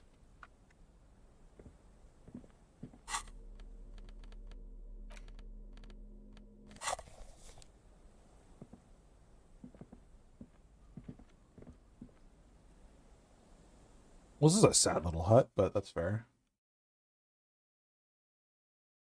Had some pineapple, got myself, like, drank like 8 ounces of water. And I got more to go along with it. Ah, wonderful. Plastic tear.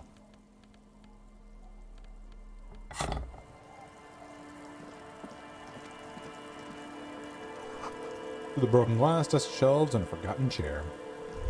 Oop. Sounds of life in the north, while washboard scrubs filth from fabric. Cinder blocks, charred. A makeshift fire pit with magazines for lighting.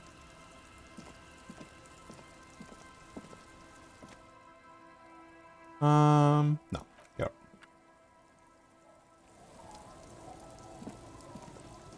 Hello, hobos. Bushes are too thick and thorny to pass.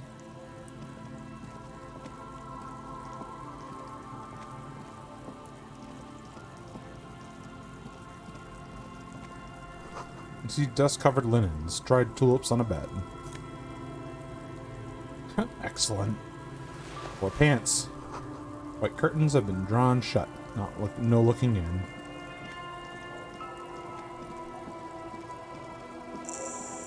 Quick travel. Ooh.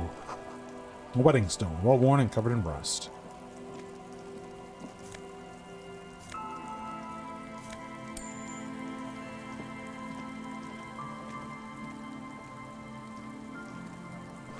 Construction material. Whoever planned to build this house left in a hurry.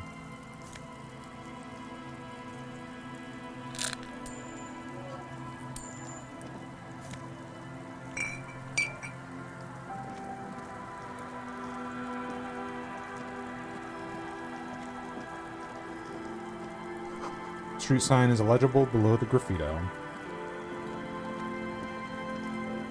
Hard to see the details. The colors, all warm and welcoming, are cozy though.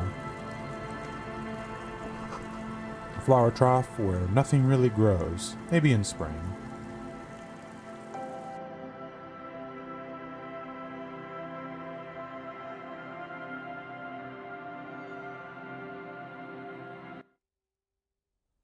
Oh, hello. Industrial coal pellets burn with an orange glow. Ruffed grouse taxidermy.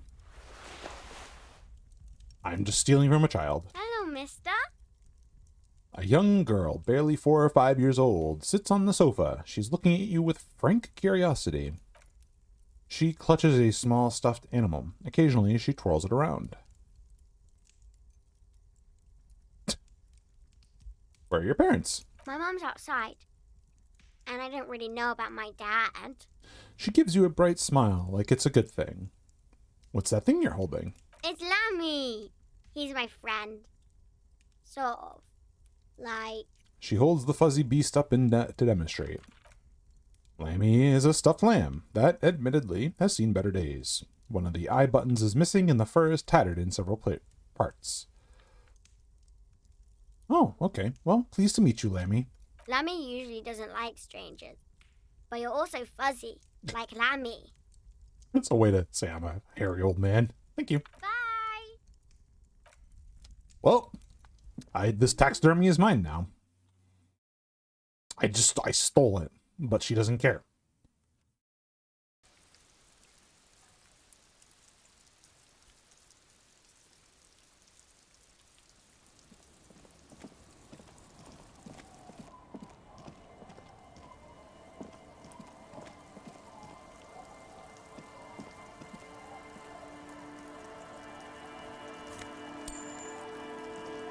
Got any bottles?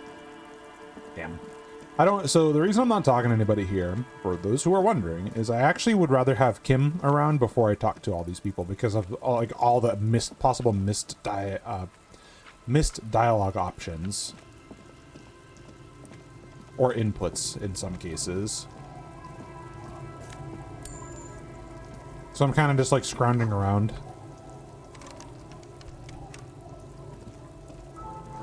Can't see into the house from this angle.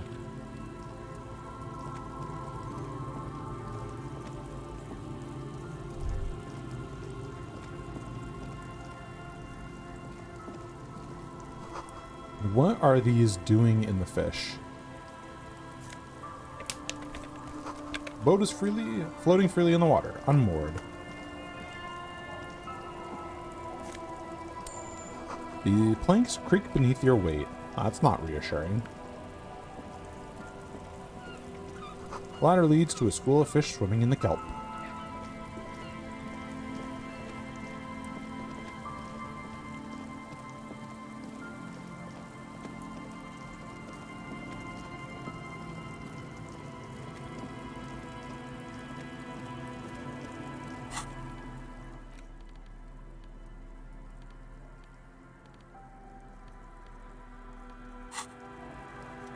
Visual calculus. Great news. The boat is big enough for a grown man like you to fit underneath in a supine position. Wait, what would I be doing under there? I don't know. Sleeping? What do people do under boats? This is merely a measurement from your visual cortex. Do with it what you want. Great news then. I do need somewhere cozy.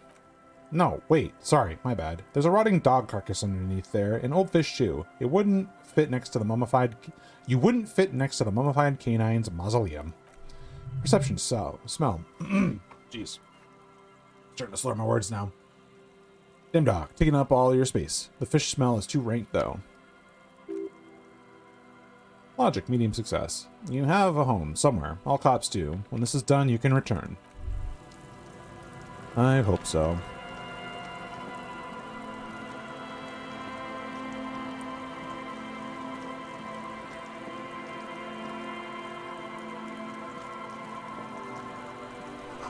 Someone's broken down the fence and the barbed wire. Good choice.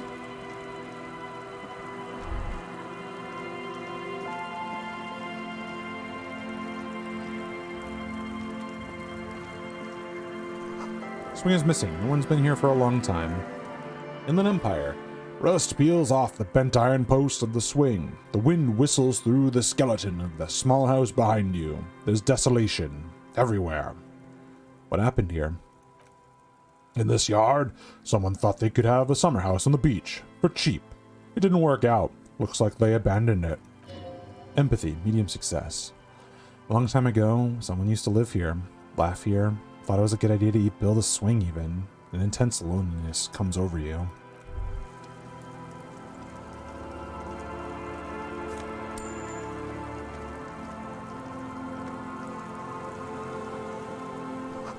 Glory, says the graffito, to the ghosts of us.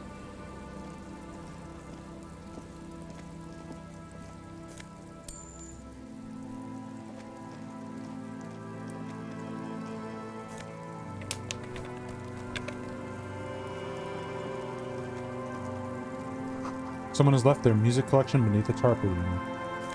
Hey!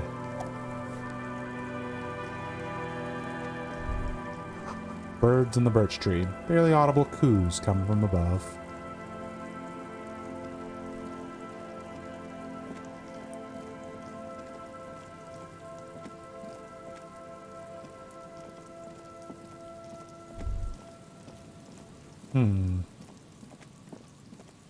No entry.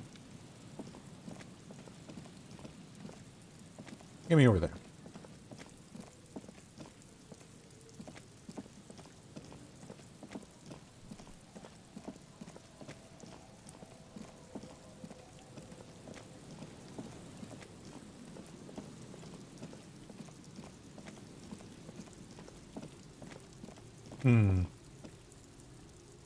So if I go to the map then...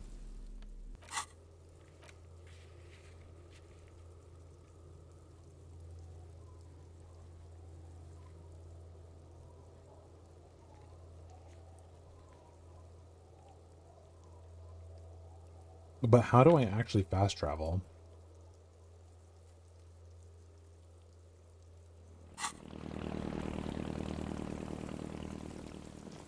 Not very, well explained.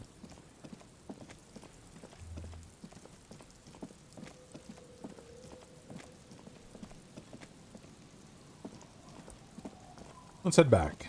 I think I did a decent bit of exploring over here. The fact that I have my badge is pretty great.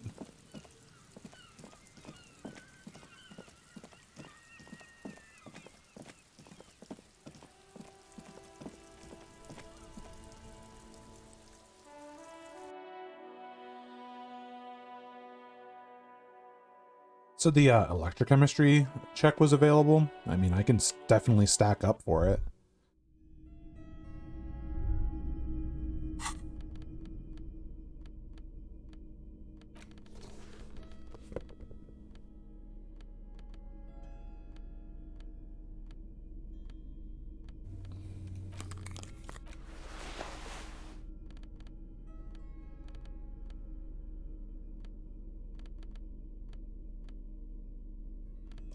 Boy, oh boy, do I look hideous. What's up, Roy? Hello again. How can I help you? Roy's prices are strange. Is Roy high? And if yes, what is he on? Feeling warm and enthralled by the movement of light while the man continues to race forward? Lucky bastard. He's probably on Pyrolidin. It's tough to come by on the street. Pyrolidin? What is that? A drug developed by the military to treat and prevent radiation sickness. It has psychedelic side effects, and it makes your eyes turn yellow. So, what is a man? Let's see. Some years are just really warm in here. I try to keep the shop at a comfortable temperature. Empathy, medium success. There's a note of indignation in his voice. Interesting.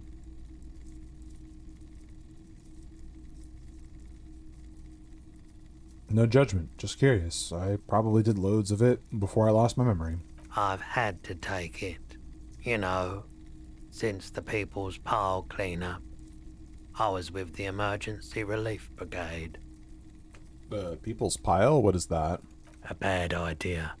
Some poor leftist built a particle decay generator in hopes of bringing affordable electricity to underserved communities. It malfunctioned. Radioactive waste everywhere. Probably some of it in you, too. Tell me more about this emergency relief brigade you were a part of. We were an all-volunteer force.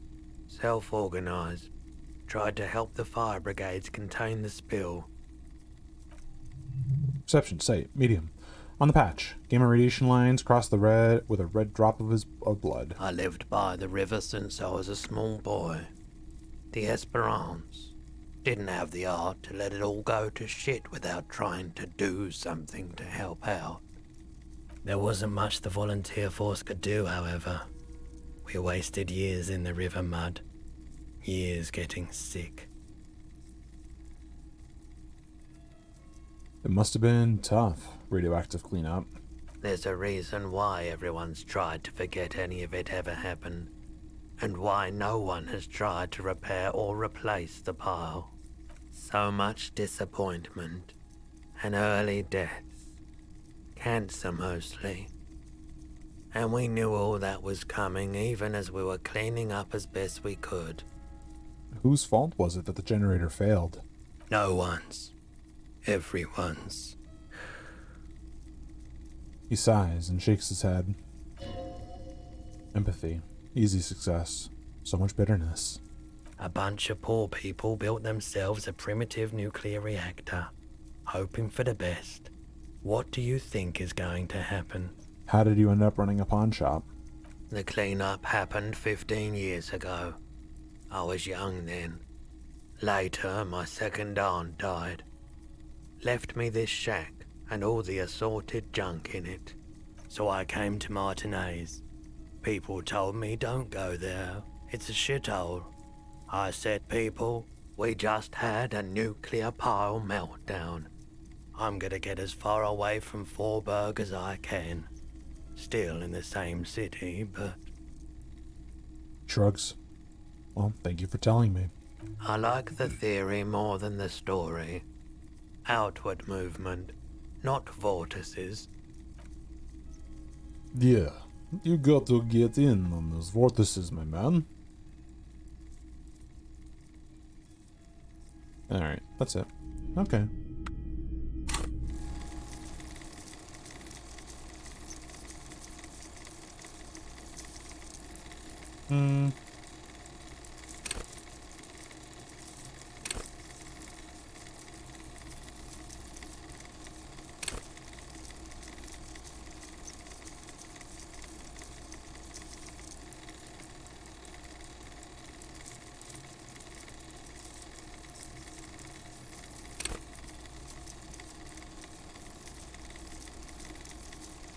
I'm not quite sure what I should level out.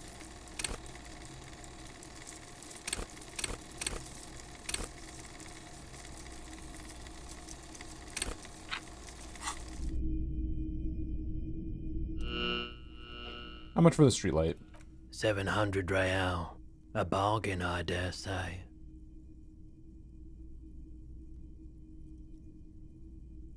Even taking into the account the risk of obtaining a light, that seems a bit steep. There's also the matter of rewiring, but the most important transformation is the light's placement among ordinary indoor fixtures, which has adjusted its morphological field. The light became suitable for use inside the home just a few days ago. Alright. That's fine. I was curious.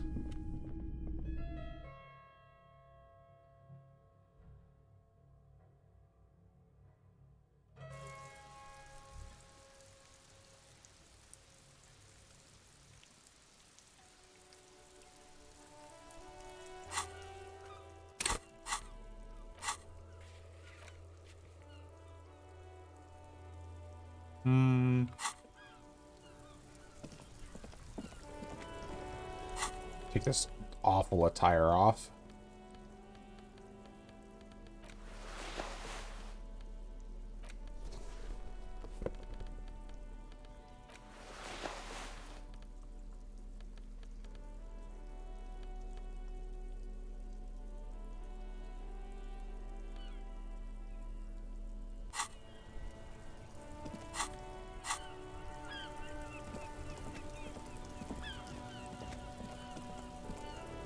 Let's turn in some of my plastic. I haven't done that in a while, I think.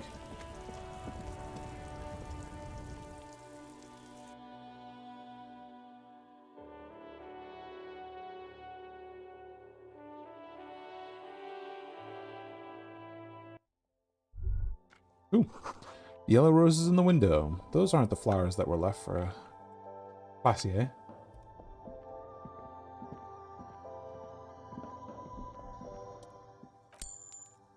70 cents. Hell yeah.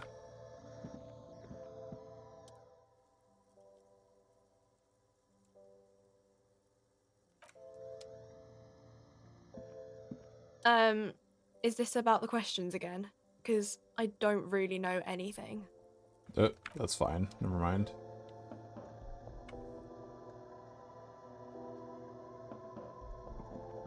Shit. I probably should. Can I pawn? Can I pawn stuff off from my inventory? I would love to sell this fucking bottle of alcohol. I don't want it on me.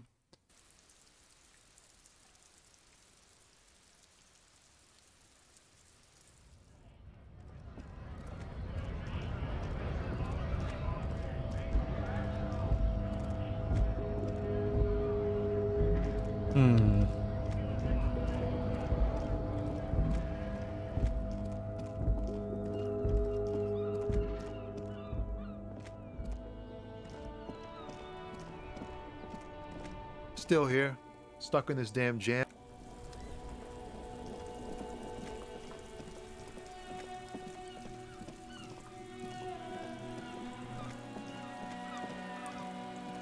$10 buckaroos. Let's look into some books.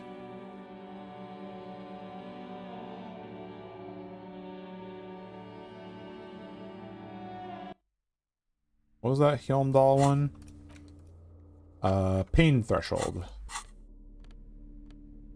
I don't think I have anything that gives that, actually. Yeah, physical instrument. Nope, no pain threshold.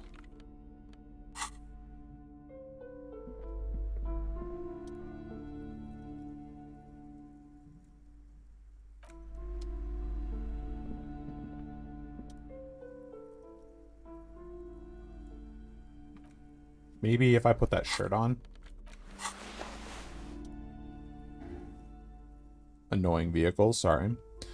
Sure, why not? Do any of the books call out to me? Sure. Ooh, a twinge. A twinge at the back of your head makes you flinch. Your eye starts twitching. Ugh, what is that? Your hand reaches towards a book with glossy cover art of a very muscular man from Helmdahl, in chains, kneeling in front of a staircase leading to a throne. A woman sits on the throne, leering at the man. Between the throne and the Helmdahlerman lies a bonfire, casting shadows on the wall. The shadow of a woman's headdress looks like a pair of devil horns. The title reads, Man from Helmdahl and the Devil Woman. Interesting. The display rack before you is burdened under piles of Man from Helmdahl novels. Okay, well, that was exciting.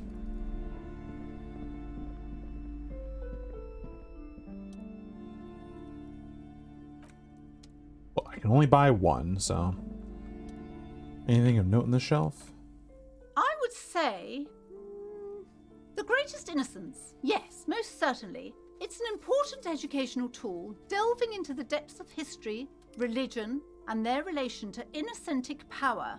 Great, I don't need to know anymore. Ooh, look at that. Illuminati.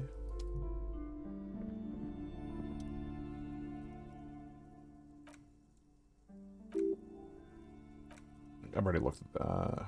Interesting. What are these books? Sir, please, no browsing in that shelf. That wisdom is not for free. I can't have you end up, like, opening a police store next door and stealing my customers. Oh, no. What? Various paranormal, natural, whatever.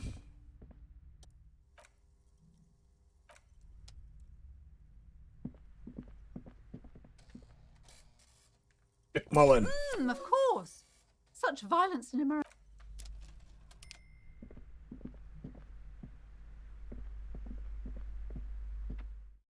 Let's see.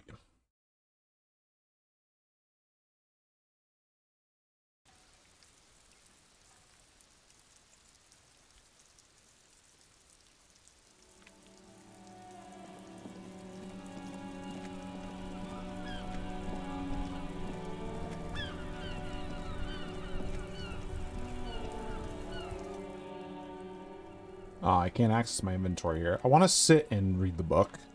So I gotta stand here awkwardly. Oh, wait. I can still do something. I want to see if I can give this to, Garte.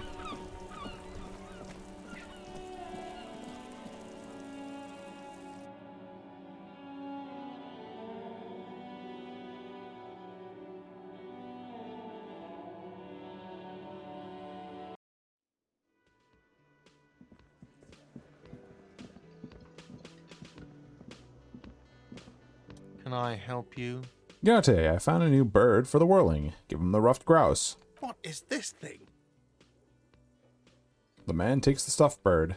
It's no biggie. I just thought it would look nice on the wall. I'm that kind of cop. What, the interior decorating kind? You know, I'm sorry. This is actually a nice bird. A competent piece of taxidermy. I can fix it to the plaque and have a new bird in the establishment, I guess? So, I don't know. Thank you. I'm gonna go with thank you. Empathy, medium success. People just don't know how to accept gifts, especially taxidermy. He likes it. He likes the bird. It solves his broken bird problem. Cool. Cool. I hope he's happier now.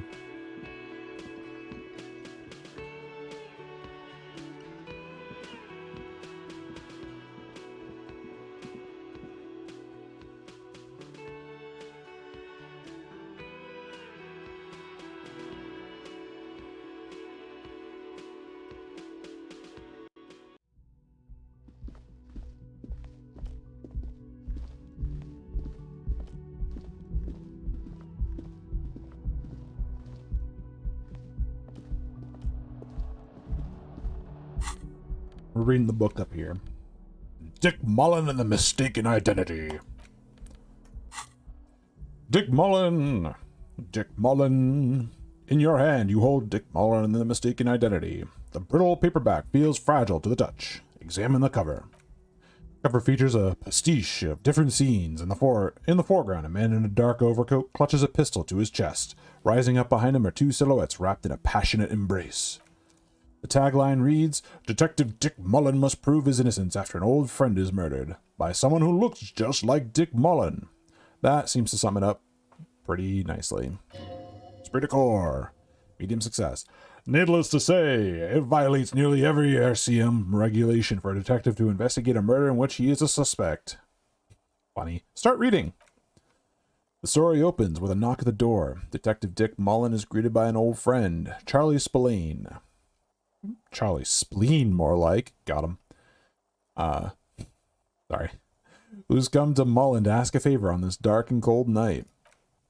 Spillane needs Mullen to drive him in from Vesper to a small town along the Insulindian coast. Despite his friend's apparent agitation, Mullen does as he asked.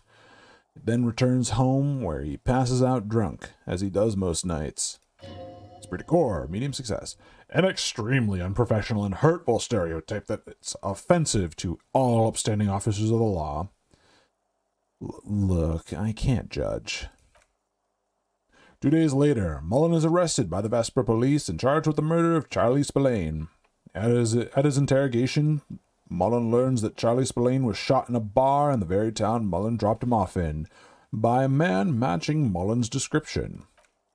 Desperate to clear his name, Mullen manages to convince the Vesper police to release him for 3 days so that Mullen can solve his friend's murder and prove he's innocent. No way Mullen did that. Of course Mullen didn't do it. That's the whole premise of the book. Anyway, Mullen returns to the seaside bar where Spillane was murdered and meets a beautiful, mysterious woman named Deanna Denevue. Okay, nice, a dame. And not just any dame, she's truly one in a million, a knockout whose mind is as dangerous as her curves, but she's got a secret. Man, who doesn't? Secrets are the currency of human relations. Okay, now it's getting interesting. Denevue reveals that she was Spillane's lover, and that he was mixed up with a local amphetamine smuggling operation. As soon as Mullen begins pulling at strings, the whole conspiracy begins to unravel. Not only is the local police captain in on the amphetamine ring, so is the son of a powerful politician and a strung-out art collector named Torvald, each of whom has his own reasons for wanting Spillane dead. Tell me about the corrupt police captain. Outwardly, the old police captain is a real law and order crypto-fascist, a barrel-chested man who's beaten his share of suspects to pulp. But he's also dirty and increasingly paranoid that someone's going to expose his role in the drug ring. He would certainly have the motive and the means, but the captain walks with a noticeable limp from an old war injury. Is it possible he was able to conceal it long enough to commit the murder? I want to hear about the politician's son. A typical privileged twat. In all likelihood, he's just in over his head. He does bear a personal grudge against Spillane, though, a former prosecutor who nearly brought down his father's administration. The kid doesn't exactly have Dick Mullen's manly build, but he is the correct height. And while interrogating him at his home, Mullen did notice a certain overcoat that looks suspiciously like his own. And what about that art collector? Torvald the art collector is a strung-out mess. Frankly, it's hard to imagine him holding a pistol steady enough to actually hit someone, let alone plug them 3 times in the chest, the way old Spillane got dead. That said, Torvald and Spillane have a long history, and while interrogating him, Mullen discovers that Torvald was once involved with Deanna Denevue. Could it be that this is all over a sordid love triangle? Okay, let's get on with the story. One evening, Deanna Denevue comes to Mullen's hostel room in tears. The two of them drink half a bottle of vodka, and soon they're seeking comfort in each other's arms. Electrochemistry, easy success. Yes, Comfort and pleasure, the warmth of another human's touch, the burning taste of liquor on her full, sweet lips. Esprit de corps. Well, that testimony won't be admissible any longer. How does Mullen expect to solve the murder if he's sleeping with witnesses? The man's a prosecutor's nightmare. Solving a murder counts for nothing if all the evidence gets thrown out in court over police misconduct. I'm not sure I'm happy with this, but maybe the story will turn it around. As the two lovers share a post-coital cigarette, Deanna Denevue turns to Mullen and says, "By the way, Dick, there was something else I meant to tell you." Whatever it is, Mullen never hears the words. A blow to the base of her skull knocks him out, or his skull knocks him out cold. Fuck.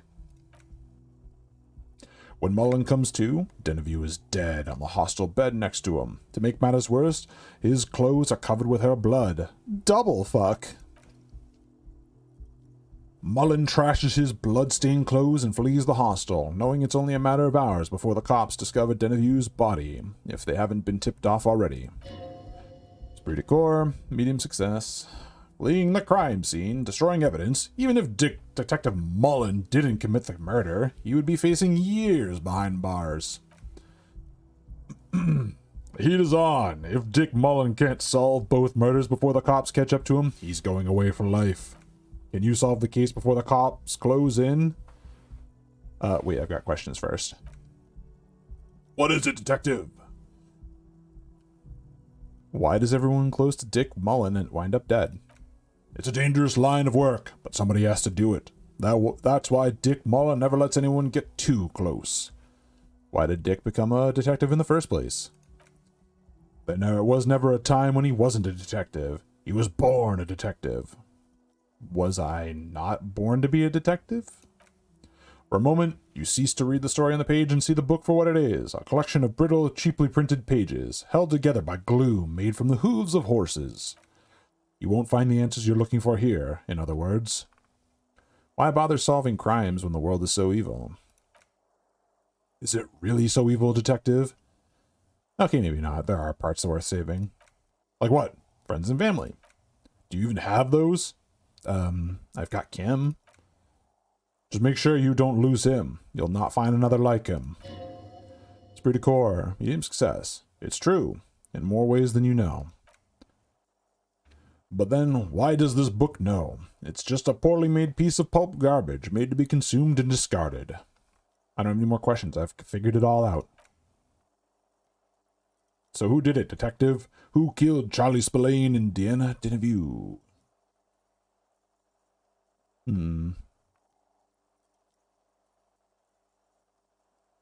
Let's see.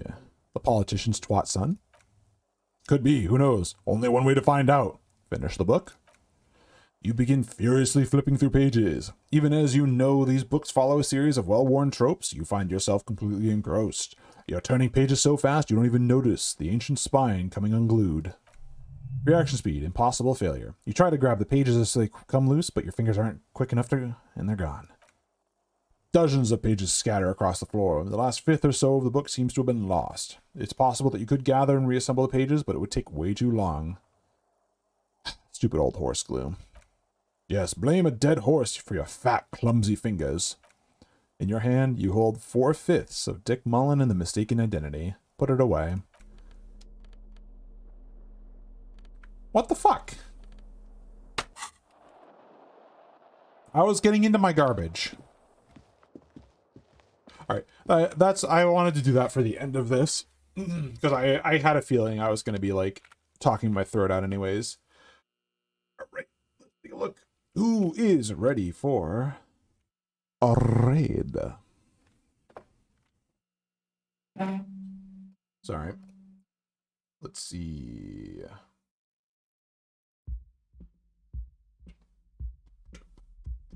My God. Hold the fucking phone real quick.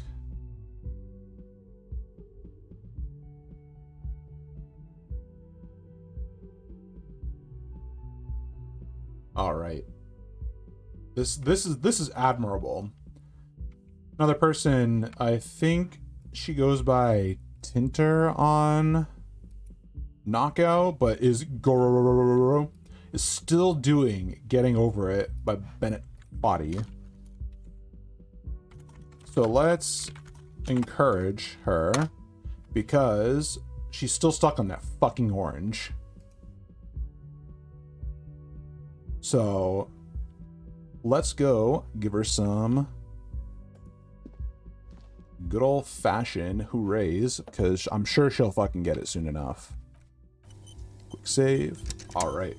You have a good rest of your Sunday, everyone, and a good rest of your week. Peace out for now. See ya on the other side.